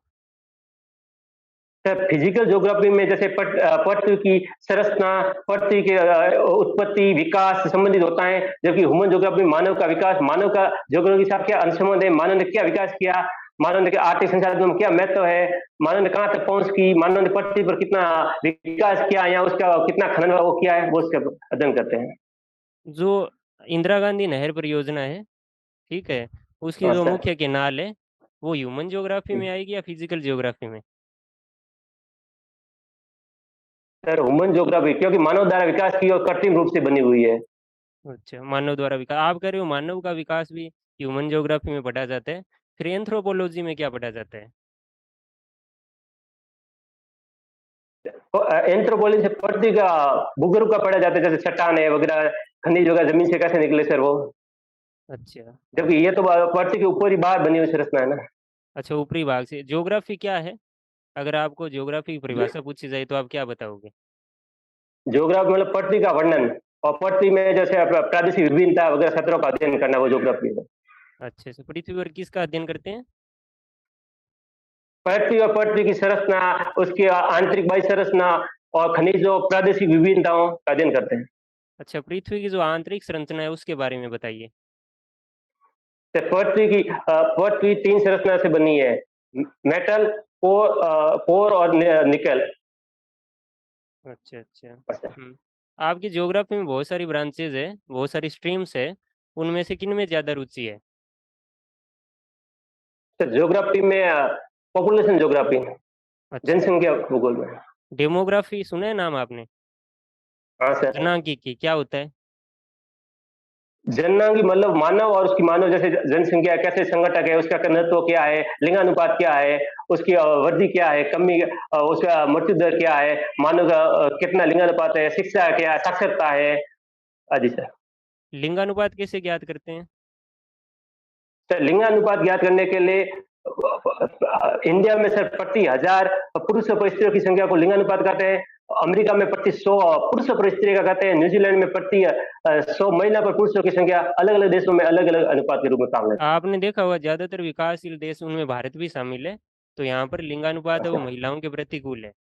ठीक है, ये हाँ। मानते हो आप? इसके क्या कारण है? एक तो यहाँ की महिला को सर मानते हैं, जैसे एक तो अशिक्षा है, दूसरे महिला की जो स्वास्थ्य वगैरह उस टाइम जब प्रजनन काल के दौरान उसकी स्वास्थ्य का ध्यान नहीं रखा जाता है। दूसरे क्या है, मानव ये मानता है कि मैं सर्वशक्ति, तो मानव अपनी उस तरह एक तानाशाही तरफ प्रवृत्ति होती है, तो वो महिला को बोझ भी समझता है। इस कारण इंडिया में लिंगानुपात कम भी है। दूसरी इनकी शिक्षा, चिकित्सा आदि सुविधा भी कमी है। माल्थस का नाम आपने सुना होगा, पॉपुलेशन हाँ ज्योग्राफी में। सर। उनके हाँ सिद्धांत सर। के बारे में बताइए। उनकी कौन सर सी बुक मार्क्स है ने उसके बारे जनसंख्या में बताइए। मार्क्स ने जनसंख्या सिद्धांत से दिया, उसमें ये बताता है कि जनसंख्या और खाद्य सर, तो जनसंख्या बढ़ती है वो ज्यामितीय रूप से बढ़ती है। जैसे सर 1 के बाद 2, 2 से 4, 8, 16, 32 ऐसे बढ़ती है। और खाद्यान्न अंकगणितीय रूप से बढ़ता है, 1, 2, 3, 4 इस तरह बढ़ता है। तो हर 25 साल बाद जनसंख्या दुगुनी हो जाती है और यह खाद्य उसके ऊपर है। तो आने वाले 200 साल में जनसंख्या और खाद्यान्न का अनुपात 256:9 हो जाएगा, जो बहुत ही बड़ा असंतुलित होगा। तब मार्क्स बोलता है, उस टाइम इसे प्रकृति या नैतिक विधि से इसको नियंत्रित करते हैं। प्रकृति नियंत्रित करता है, बाढ़, भूकंप, महामारी फैला करता है, और नैतिक रूप से कोई नसबंदी वगैरह या छह चिकित्सा वगैरह से रूप में करते हैं।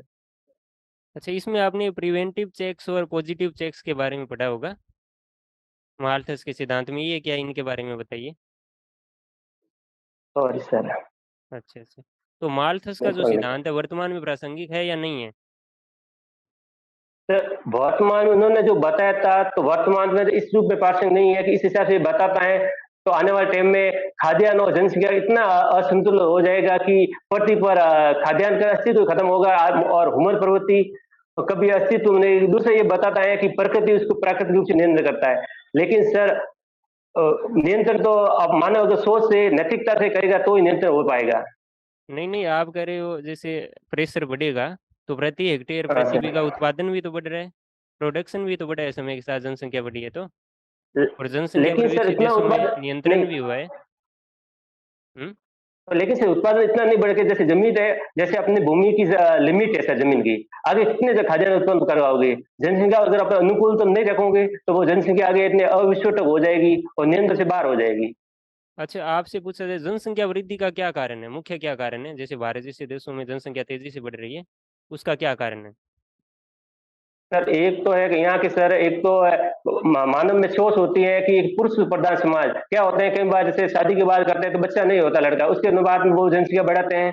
दूसरी क्या है, प्राचीन से अशिक्षा के कारण लोग होते हैं कि जो श्रम है ना, वही उनका पूंजी है। तो इस कारण वो जनसंख्या बढ़ाते कि वो जितने लड़के यहाँ होंगे वो कमा के देंगे, और दूसरी स्त्री को बोझ मानते हैं और पुरुष के कारण वो बढ़ाते रहते हैं। दूसरी जो नसबंदी वगैरह है वो नहीं करवाते, और दूसरे बोलते हैं संतान तो देवी है, मानते हैं, रूप मानते हैं कि भाई देवी का अवतार आ रहा है, या देवी ने दिया है, भगवान ने दी है, देवी शक्ति है, अपने मानव कुछ नहीं कर सकता। इस कारण वो जनसंख्या बढ़ती रहती है। दूसरी बात है शिक्षा नहीं है, शिक्षा के अभाव में लोग जनसंख्या बढ़ाते हैं।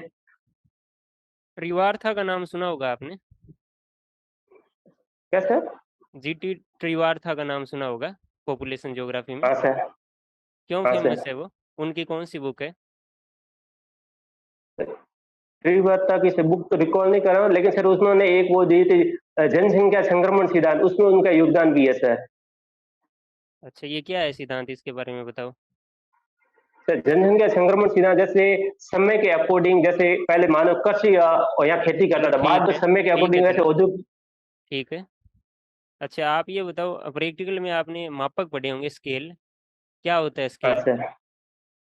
सर स्केल जैसे मानचित्र से अपन बनाते हैं ना, बिना स्केल के अगर मान लीजिए कोई मानचित्र बना तो वो एक से रेखा चित्र ही हो जाएगा है। तो स्केल के बारे में अपने ये पता चलता है कि इसकी वास्तविक डेमिनेशन क्या है, कि पटरी और उसका अनुपात कैसे देखते हैं। उसके अनुसार से 3 प्रकार के स्केल होते हैं, आरएफ स्केल है, और इस तरह के 3 प्रकार के स्केल होते हैं सर। अक्षांश और देशांतर क्या है? अक्षांश Latitude, अक्षांश और longitude। देशांतर पृथ्वी पर खींची गई काल्पनिक रेखाएं। अक्षांश होता है सर जो पूर्व से पश्चिम की ओर खींची जाती है, जैसे 0 डिग्री अक्षांश को भूमध्य रेखा कहते हैं, और इसके उत्तर या दक्षिण में जाने पर अक्षांश के बढ़ते और 90 डिग्री पर ध्रुव होता है, और ये इसकी कोणात्मक दूरी बताता है। जबकि देशांतर उत्तर से दक्षिण की ओर होती है, और इसे अपने समय मापन किया जाता है। इनके टोटल और कितनी दो संख्या है? देशांतर के बीच के संख्या समय को बताओ दोनों की, कितनी संख्या है दोनों की, अक्षांश अक्षांश देशांतर की? अक्षांश टोटल की कितनी? सर 179 है, और देशांतर की है 361 है। 361। हाँ। ठीक है, पूछो सर। ये ग्रीन हाउस इफेक्ट क्या है? क्या सर? ग्रीन हाउस इफेक्ट क्या है?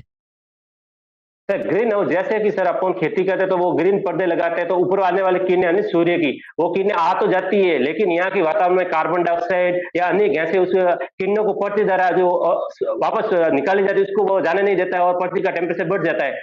उसी तरह सर ये ग्रीन हाउस इफेक्ट होता है। सुपरनोवा किसे कहते हैं? Supernova, supernova. सुपरनोवा सर ये तारे की उत्पत्ति संबंधी सिद्धांत है सर, इससे ज्यादा जानकारी नहीं है। ब्रह्मांड में तारों की उत्पत्ति कैसे हुई थी। ब्रह्मांड की उत्पत्ति के बारे में अनेक प्रकार के मत हैं। सर्वाधिक मान्य मत कौन सा है, किसने दिया? Sir big bang theory sir सुना है। उनके कौन है, जनक कौन है उस थ्योरी के? रिकॉल नहीं कर रहा सर। अच्छा अच्छा, आप ये बताओ, राजस्थान की जलवायु के बारे में कुछ बताएं। सर राजस्थान की जलवायु उष्ण उपोष्ण कटिबंधीय, और यहाँ की जलवायु शुष्क है, और यहाँ की बारिश में विविधता है, और यहाँ लगभग बारिश 25-27 सेंटीमीटर होती है, और पश्चिम में विशेषकर तो बहुत ही कम जगह बारिश होती है। तो आप ये बताओ, थार के रेगिस्तान का विस्तार हो रहा है या वही रुक गया? सर थार का विस्तार उत्तर पूर्व की ओर तो हो रहा है, लेकिन सर पश्चिम और उत्तर में गंगा इंदिरा नहर आने के कारण वहां का क्षेत्र कुछ हरा भरा हुआ। आज हाल ही में आज पेपर में आया है कि 0.84% पिछले 10 सालों में मरुस्थल कम हुआ है। अच्छा अच्छा, चलो।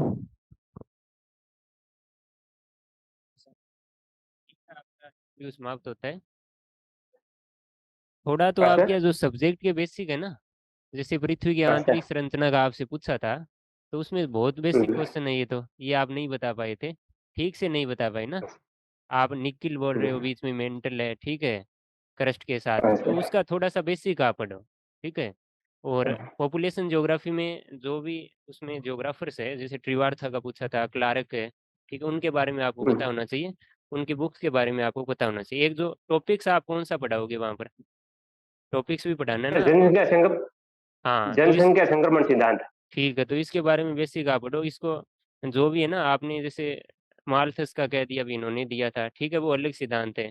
तो इसका बेसिक पहले 3-4 टॉपिक तैयार करो आप, पॉपुलेशन का भी करो, एक आधा कोई बेसिक टॉपिक भी आप तैयार करो, जैसे फिजिकल ज्योग्राफी में जैसे सर ने ग्रीन हाउस इफेक्ट का बताया, ठीक है, ग्लोबल वार्मिंग है, हाँ, तो ये भी आप तैयार कर सकते हो, ठीक है। आप जनसंख्या वृद्धि के कारण में आप क्या करते हो, उस क्वेश्चन का आंसर काफी लंबा देते हो, ठीक है। हाँ सर। कारण ये कि है मेन, मृत्यु दर कम होगी, जन्म दर ज्यादा है, दोनों का डिफरेंस है, तो उसके कारण जनसंख्या तेजी से बढ़ रही है। आप उसमें आगे से आगे चले जा रहे हो, और कई जगह आप ये कहते हो मेरी जानकारी में, ठीक है। आपको बीच बीच में ये ऐसे वर्ड्स आपको यूज नहीं करने हैं, आए तो ये से, ना आए तो नहीं है, ठीक है। और बीच में रुकना नहीं है आपको, आंसर आप समराइज करो थोड़ा, ठीक है। जो भी आंसर बताते हो शॉर्ट में आप बताओ उनको, क्योंकि फिर क्यों आप बताते रहते हो, आगे से क्वेश्चन दूसरा आ जाता है, ठीक है। बाकी ठीक है। कितना नंबर? मार्क्स कितने हैं आपके रिटर्न में? सर 130 130 है। Category? Category OBC. OBC. OBC. तो भाई ओबीसी के हिसाब से आपका स्कोर अच्छा है। इंटरव्यू में अगर तैयारी अच्छी कर ली तो आपके चयन की संभावना 100% है। कितने घंटे पढ़ रहे हो? सर अभी तो जॉब जाते हैं सर, बीच में टाइम मिलते 5-6 घंटे निकाल लेता हूँ सर। थोड़ी सी यार, कोई बात नहीं, जॉब में थोड़ा सा मेहनत करो, क्योंकि आपके नंबर अच्छे बन रहे हैं। ओबीसी में हो तो आपकी संभावना पूरी है, ठीक है ना। तय करो, अगला हाँ मॉक सर। होगा आपका 4 या 5 दिन के बाद में, ठीक है। आपको सर कॉल कर देंगे, हाँ ठीक है ना। सर। थोड़ा सा सब्जेक्ट के हाँ। बारे में थोड़ा नॉलेज थोड़ा और कर लो, ठीक है। हाँ सर। हाँ ठीक, ओके ओके। ठीक है सर, धन्यवाद सर। आप अपने बारे में बताएं। सर मेरा नाम प्रियंका चौधरी है, मैं सांगानेर जयपुर की रहने वाली हूँ। मेरी जो स्कूली शिक्षा है वो मेरे गांव कपूरा वाला सांगानेर से हुई है, और मैंने अपनी ग्रेजुएशन महारानी महाविद्यालय से की है। पोस्ट ग्रेजुएशन मेरी राजस्थान विश्वविद्यालय से हुई है सोशियोलॉजी में। और सर अभी मैं 2021 से मोहनलाल सुगाड़िया यूनिवर्सिटी से पीएचडी कर रही हूँ। टॉपिक क्या है? रिसर्च का सर टॉपिक? हाँ। वर्तमान उच्च शिक्षा का बदलता परिदृश्य, चुनौतियां और संभावनाएं। अच्छा अच्छा, ये बताओ, ये जो कोरोना था उसका महिलाओं पे क्या प्रभाव पड़ा? सर महिलाओं पर इसके पॉजिटिव और नेगेटिव दोनों ही इफेक्ट पड़े हैं। अगर हम पॉजिटिव इफेक्ट की बात करें तो महिलाओं को सर अपने लिए टाइम मिला है। सबसे पहली बात तो उनका जो शारीरिक और मानसिक विकास हुआ है। दूसरा, परिवार के साथ उन्होंने काफी समय बिताया है, अपनी हॉबीज पे उन्होंने ध्यान दिया है। और जो वर्क एट होम की अवधारणा है, घर से काम करने की, वो बड़ी है, जिससे वो फैमिली के साथ अपने काम को पे दोनों पे फोकस कर पाई है। वहीं नेगेटिव इफेक्ट की बात करें तो उनमें कहीं न कहीं कॉन्फ्लिक्ट हुआ है, रोल और कॉन्फ्लिक्ट देखने को मिला है, और उनमें मानसिक तनाव भी बढ़ा है, क्योंकि बहुत सारे जो बाहर निकल के वो अपने अलग फ्रेंड्स वगैरह से और सोसाइटी में पार्टिसिपेशन कर पाती थी, वो नहीं कर पाई। आप एक महिला हो, महिलाओं की भारत में वर्तमान में स्थिति कैसी है, बताइए आप। सर वर्तमान में मुझे लगता है कि जब हम वैदिक काल प्राचीन काल से देखते हैं, जैसे कि वैदिक काल में महिलाओं की स्थिति अच्छी थी, उत्तर वैदिक काल में महिलाओं की स्थिति में लगातार गिरावट आई है, तो स्वतंत्रता तक ये गिरावट बनी रही। पर स्वतंत्रता के बाद में महिलाओं की स्थिति में कुछ सुधार आया है, उनको राइट टू एजुकेशन मिला है, राइट टू वोट मिला है, और समानता उनको कहीं न कहीं मिली है। और वर्तमान में सर उनकी स्थिति में बहुत ज़्यादा सुधार मुझे देखने को मिलता है। वो हर क्षेत्र में हो सकता है, राजनीतिक क्षेत्र में, आर्थिक क्षेत्र में, सामाजिक क्षेत्र में, और समानता की बात करें और फ्रीडम के क्षेत्र में, जब पहले महिलाओं को अपना जीवन साथी चुनने का भी अवसर नहीं मिलता था, वहाँ आज वो अच्छा, ये समानता की बात होती है, क्या वर्तमान भारतीय समाज में समानता है या नहीं, क्या मानते हैं आप? सर कहीं न कहीं कुछ क्षेत्रों में समानता सर बढ़ी है।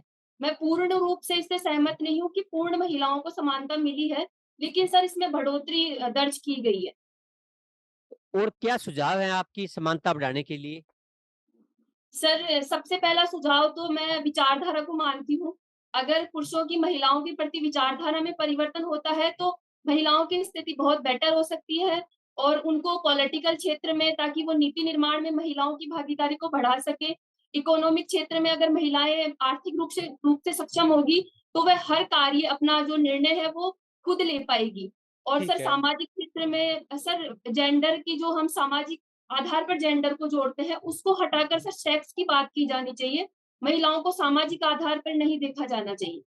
ठीक है, आप अभी महिलाओं की बात कर रहे थे, तो जो जी सर। रेडिकल जो वोमेनिस्ट आंदोलन है वो क्या है? सर रेडिकल जो चेंज है वो तीव्र परिवर्तन की बात करता है और क्रांतिकारी तीव्र परिवर्तन की बात करता है। इसकी शुरुआत अमेरिका से हुई है सर 1968 के आसपास, मुझे डेट मैं मिस कर रही हूँ पर इसके आसपास हुई थी।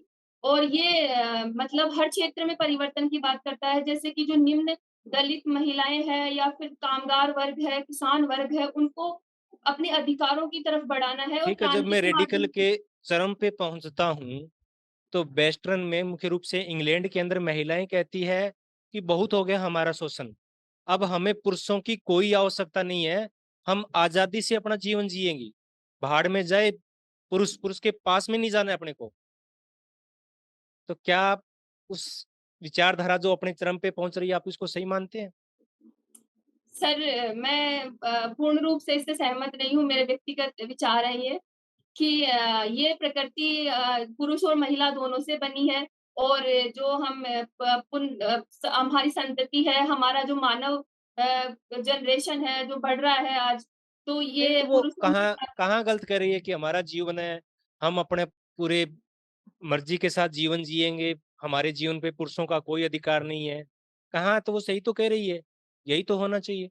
सर अधिकार की बात अगर वो व्यक्तिगत रूप से ये इस बात कह रही है कि अधिकार नहीं है, तो सर दबाव जहाँ शोषण की बात होती है और दबाव की बात होती है, उससे तो मैं बिल्कुल सहमत नहीं हूँ। महिलाओं को अपने डिसीजंस लेने का पूर्ण चलो अधिकार है, ठीक है, उससे कोई दो उनको अधिकार।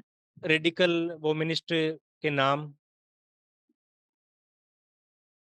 सर मुझे याद नहीं आ पा रहे, सॉरी। ये सिमोन दा बुआ ने कहा था कि महिलाएं हैं वो जन्म नहीं लेती है, बना दी जाती है, तो उसका क्या मतलब है? सर महिलाएं जो होती है वो एक्चुअली एक पितृसत्तात्मकता की उन्होंने बात की है कि हमारी सोसाइटी है वो पितृसत्तात्मक सोसाइटी है और इसमें महिलाओं के रोल्स पुरुष निर्धारित करते हैं, ये हमारा समाज निर्धारित करता है।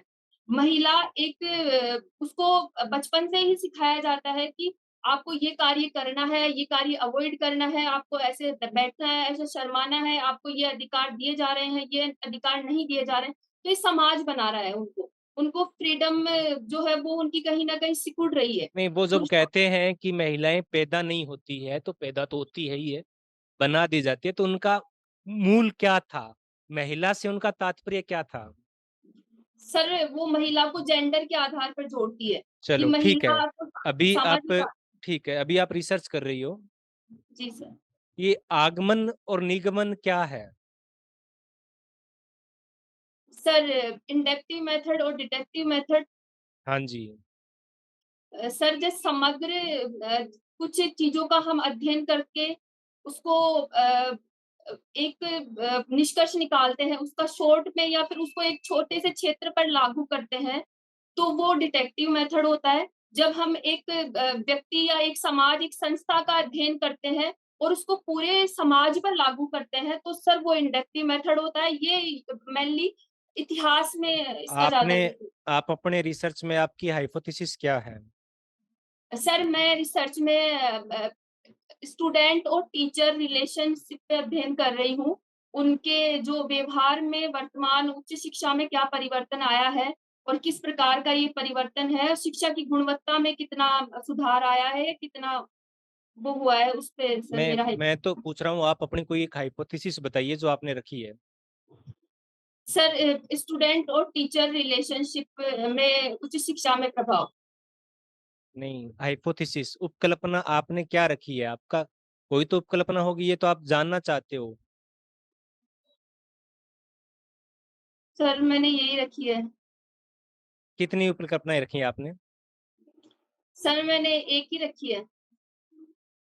चलो, अगर ये इनमें कोई सामंजस्य या कोई सहसंबंध नहीं होता है, तो पहली बात, अगर आप इनमें सहसंबंध निकालना चाहोगे तो कोई सूत्र है क्या सहसंबंध निकालने का? सर कोरिलेशन निकालना चाहे तो उसका सर सूत्र नहीं पता, पर सर कोरिलेशन होता है इसका। अच्छा, तो आप इसको सिद्ध कैसे करोगे फिर? अगर ये सिद्ध नहीं होगी तो फिर आप क्या करोगे? सर ये अगर हाइपोथेसिस मेरी रिजेक्ट हो जाती है तो मेरा ये नहीं है कि शोध मेरा वेस्ट हो जाएगा। मेरा शोध भी वैसे ही है, उतना ही उपयोगी है, लेकिन मेरी हाइपोथेसिस वो है, वो गलत हो गई यहाँ पर। तो अच्छा, सर मुझे हाइपोथेसिस को सिद्ध नहीं करना, मुझे अपना जो डेटा के आधार पर जो मेरा रिसर्च है उसको प्रूव करना है। मुझे एक पूर्व अनुमान के आधार पर नहीं चलना, बल्कि तो मुझे आप जो अपने शोध को कौन सी कैटेगरी में रखोगे? जी सर मेरा जो है वो रिसर्च है वो आलोचनात्मक भी है और व्याख्यात्मक भी है। व्याख्यात्मक आपका रहेगा। आपका क्षेत्र कौन, सैंपलिंग की क्या है, आपके टूल्स क्या क्या है? सर मैंने 2 यूनिवर्सिटीज का मैं स्टडी कर रही हूँ। उसमें मैं मोहनलाल सुखाड़िया यूनिवर्सिटी और राजस्थान यूनिवर्सिटी की कंपैरेटिव स्टडी करूंगी। उसमें मैं सर पहला तो जो डिपार्टमेंट्स होते हैं उनका सूद मैं प्रपोजिव मेथड के आधार पर करूंगी, और उसके बाद में डेटा कलेक्शन मेरा रैंडम मेथड के आधार पर होगा। कितने कितने डाटा लिए आपने? सर मैंने अभी स्टार्ट ही किया है, जो 2021 का मेरा एडमिशन है, तो मेरा अभी थोड़ा ये डेटा कलेक्शन वाला काम हुआ नहीं है सर। नहीं, सैंपलिंग का तो आपने हाइपोथेसिस उसमें सिनॉप्सिस में रखा होगा, आप कितने सैंपल आप लोगे? सर सैम्पलिंग का मैंने एरिया सिर्फ एरिया शो किया है, सैम्पलिंग साइज मैंने शो नहीं किया। अच्छा, रिसर्च डिजाइन क्या होता है? सर जब हम पूर्व जो हमारा रिसर्च हम कर रहे हैं उसका एक पूर्व में ही एक रूप बना लेते हैं, स्टार्टिंग से लेकर हमारा एरिया सिलेक्शन से लेकर हमारा रिपोर्ट राइटिंग तक का एक पहले ही एक व्यू बना लेते हैं, तो उसको सर हम रिसर्च डिजाइन कहते हैं कि हमें किस फील्ड में अध्ययन करना है, क्या हाइपोथेसिस रखनी है, किस पद्धति का प्रयोग करना है, कैसा डेटा कलेक्शन करना है, कौन से स्रोत लेने हैं, ये सब हम पूर्व में निर्धारित करते हैं, जिससे कि हम भटकाव से मुक्ति चलो प्राप्त कर ठीक सकें। है, आपका जो विषय है तो उसमें छात्र असंतोष भी आता होगा। जी सर। छात्र असंतोष पे राजस्थान विश्वविद्यालय के प्रोफेसर रहे हैं, उन्होंने कार्य किया है, क्या नाम है उनका? सर सॉरी सर मुझे नहीं, आपने पूर्व साहित्य का अवलोकन किया होगा। सर किया है, लेकिन शायद मेरे को ये मैं मिस कर गई सर। चलो ठीक है, राजस्थान सॉरी आप उदयपुर विश्वविद्यालय से कर रही हैं, तो वहाँ के दो शोध समाजशास्त्रियों के नाम जो कि पूरे भारत में फेमस रहे हैं। सर एक तो B.R. चौहान, सर उदयपुर के थे, उदयपुर में काम किया उन्होंने, और एक सर S.L. दोषी, SL दोषी। उन्होंने हाँ जी। और कोई? और सर चलो कोई सर बात अभी नहीं। वर्तमान में सर मोहन आडवाणी जी सर। अच्छा, योगेश अटल जी भी हैं, KL शर्मा जी भी हैं, राजस्थान से ही है और उदयपुर से उनका सर विशेष संबंध के रहा है। शर्मा जी सर राजस्थान यूनिवर्सिटी के याद रह गए मुझे। अच्छा ठीक है, नहीं रहे तो हैं राजस्थान यूनिवर्सिटी से, लेकिन काफी एरिया रहा है। SL दोषी ने किस प्रकार किया है? जी सर। SL दोषी ने किस प्रकार किया है? सर इनका मेन कार्य सर भील्स पे इन्होंने काम किया था, भील जनजाति का इन्होंने अध्ययन किया था, और अच्छा सर इन्होंने जो उच्चतर समाजशास्त्रीय सिद्धांत थे उस पर बुक भी लिखी है। ठीक, इन्होंने आधुनिकता की क्या परिभाषा दी है, कुछ पता है आपको?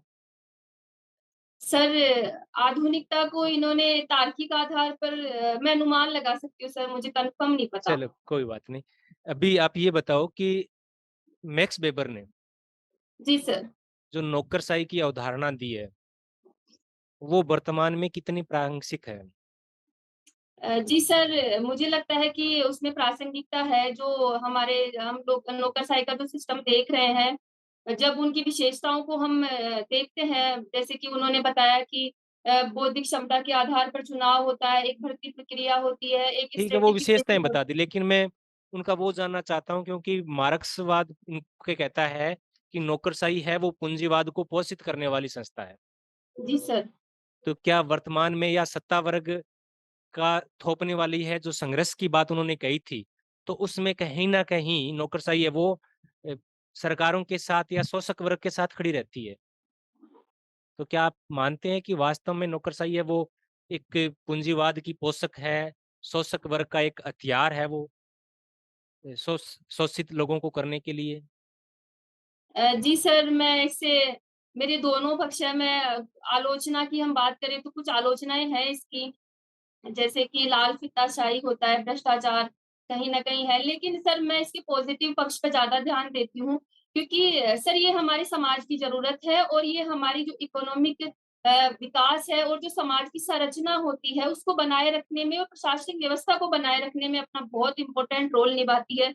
और सर हम कुछ अपवादों के आधार पर ये नहीं कह सकते कि हमारी नौकरशाही सिस्टम बहुत खराब है। सर अपवाद हर क्षेत्र में आपको मिल जाएँगे, लेकिन सर मैं इसके सकारात्मक पक्ष पे ज़्यादा ध्यान देती चलो एक बार अपना पीएचडी का टॉपिक दोबारा रिपीट करना। हूँ। सर वर्तमान उच्च शिक्षा का बदलता परिदृश्य, चुनौतियाँ और संभावनाएँ। मैडम सबसे पहले तो आप अपने क्षेत्र की समस्याएं बताइए, क्या-क्या है आपने ऑब्जर्व की हैं?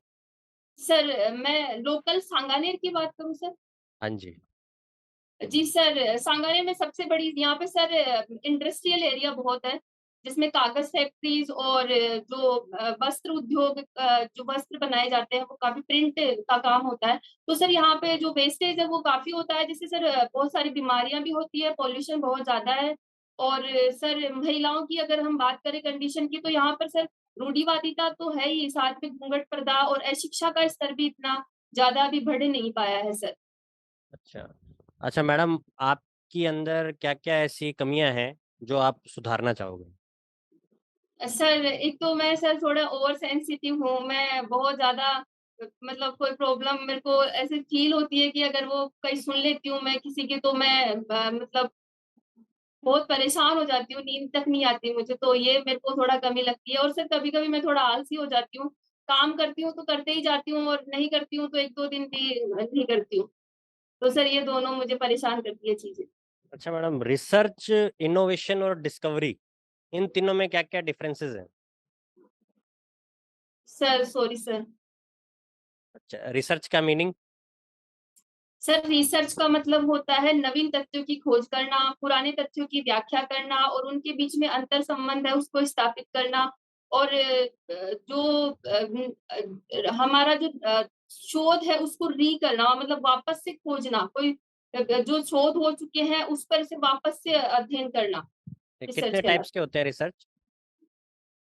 है। सर रिसर्च मेनली 7 प्रकार के होते हैं। कौन-कौन से?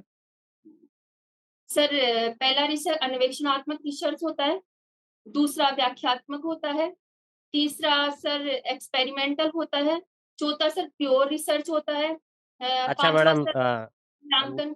न्यू एजुकेशन पॉलिसी है, उसके अंदर क्या-क्या चेंजेस आपको लग रहे हैं, हो रहे हैं? सर हायर एजुकेशन में हाँ या जी, फिर हायर हायर हायर में हायर में बताओ। सर जो न्यू एजुकेशन पॉलिसी है वो 2020 में आई है और इसमें सर एक तो जो अनुसंधान है उसको बढ़ावा देने की बात की गई है, रिसर्च को। और सर जो जीईआर है, ग्रोथ जो नामांकन है वो 26.5 है, था पहले, अब इसको 50% तक ले जाने की बात की गई है। और सर इसमें पीएचडी डायरेक्ट कर सकते हैं, एमफिल को समाप्त कर दिया गया है। और सर पहले जो होता था वो 3 साल अगर हम ग्रेजुएशन करते थे उसी के बाद में डिग्री मिलती थी हमें, पूरा 3 साल कंप्लीट करना होता था। लेकिन अभी वर्तमान में अगर 1 साल हम कंप्लीट करते हैं तो हमें सर्टिफिकेट मिलता है, 2 साल करते हैं तो डिप्लोमा और 3 साल करते हैं तो हमें सर पूरी डिग्री मिलती है। चलो, अभी अगर आपको कोई टॉपिक पढ़ाने के लिए कहा जाए तो आप कौन-सा टॉपिक पढ़ाएँगे? सर मैंने सर्टिफिकेशन का चुनाव किया है, मैं वो पढ़ा। अच्छा। कोई 2 इंडियन थिंकर्स की लिखी हुई बुक्स इसी टॉपिक पर? सर सर हाँ, सर एक तो केएल शर्मा जी ने लिखी है सामाजिक स्तरीकरण। और सर एक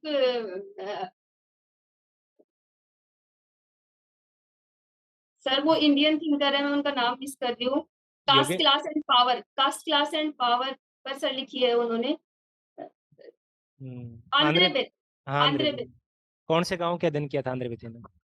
सर इन्होंने तंजौर का अध्ययन किया था, श्रीपुरम। अच्छा। आपका स्कोर क्या रहा है? सर मेरे 125 आ रहे हैं। सर एक सौ कम है। कहाँ से आप 125 आ रहा है आपका स्कोर? ओबीसी है? ओबीसी हो ना? जी सर। चलो अच्छा स्कोर है। क्या आपकी बात हुई थी क्या मेरी आपसे? नहीं सर। अच्छा, चलो अच्छा स्कोर है ये।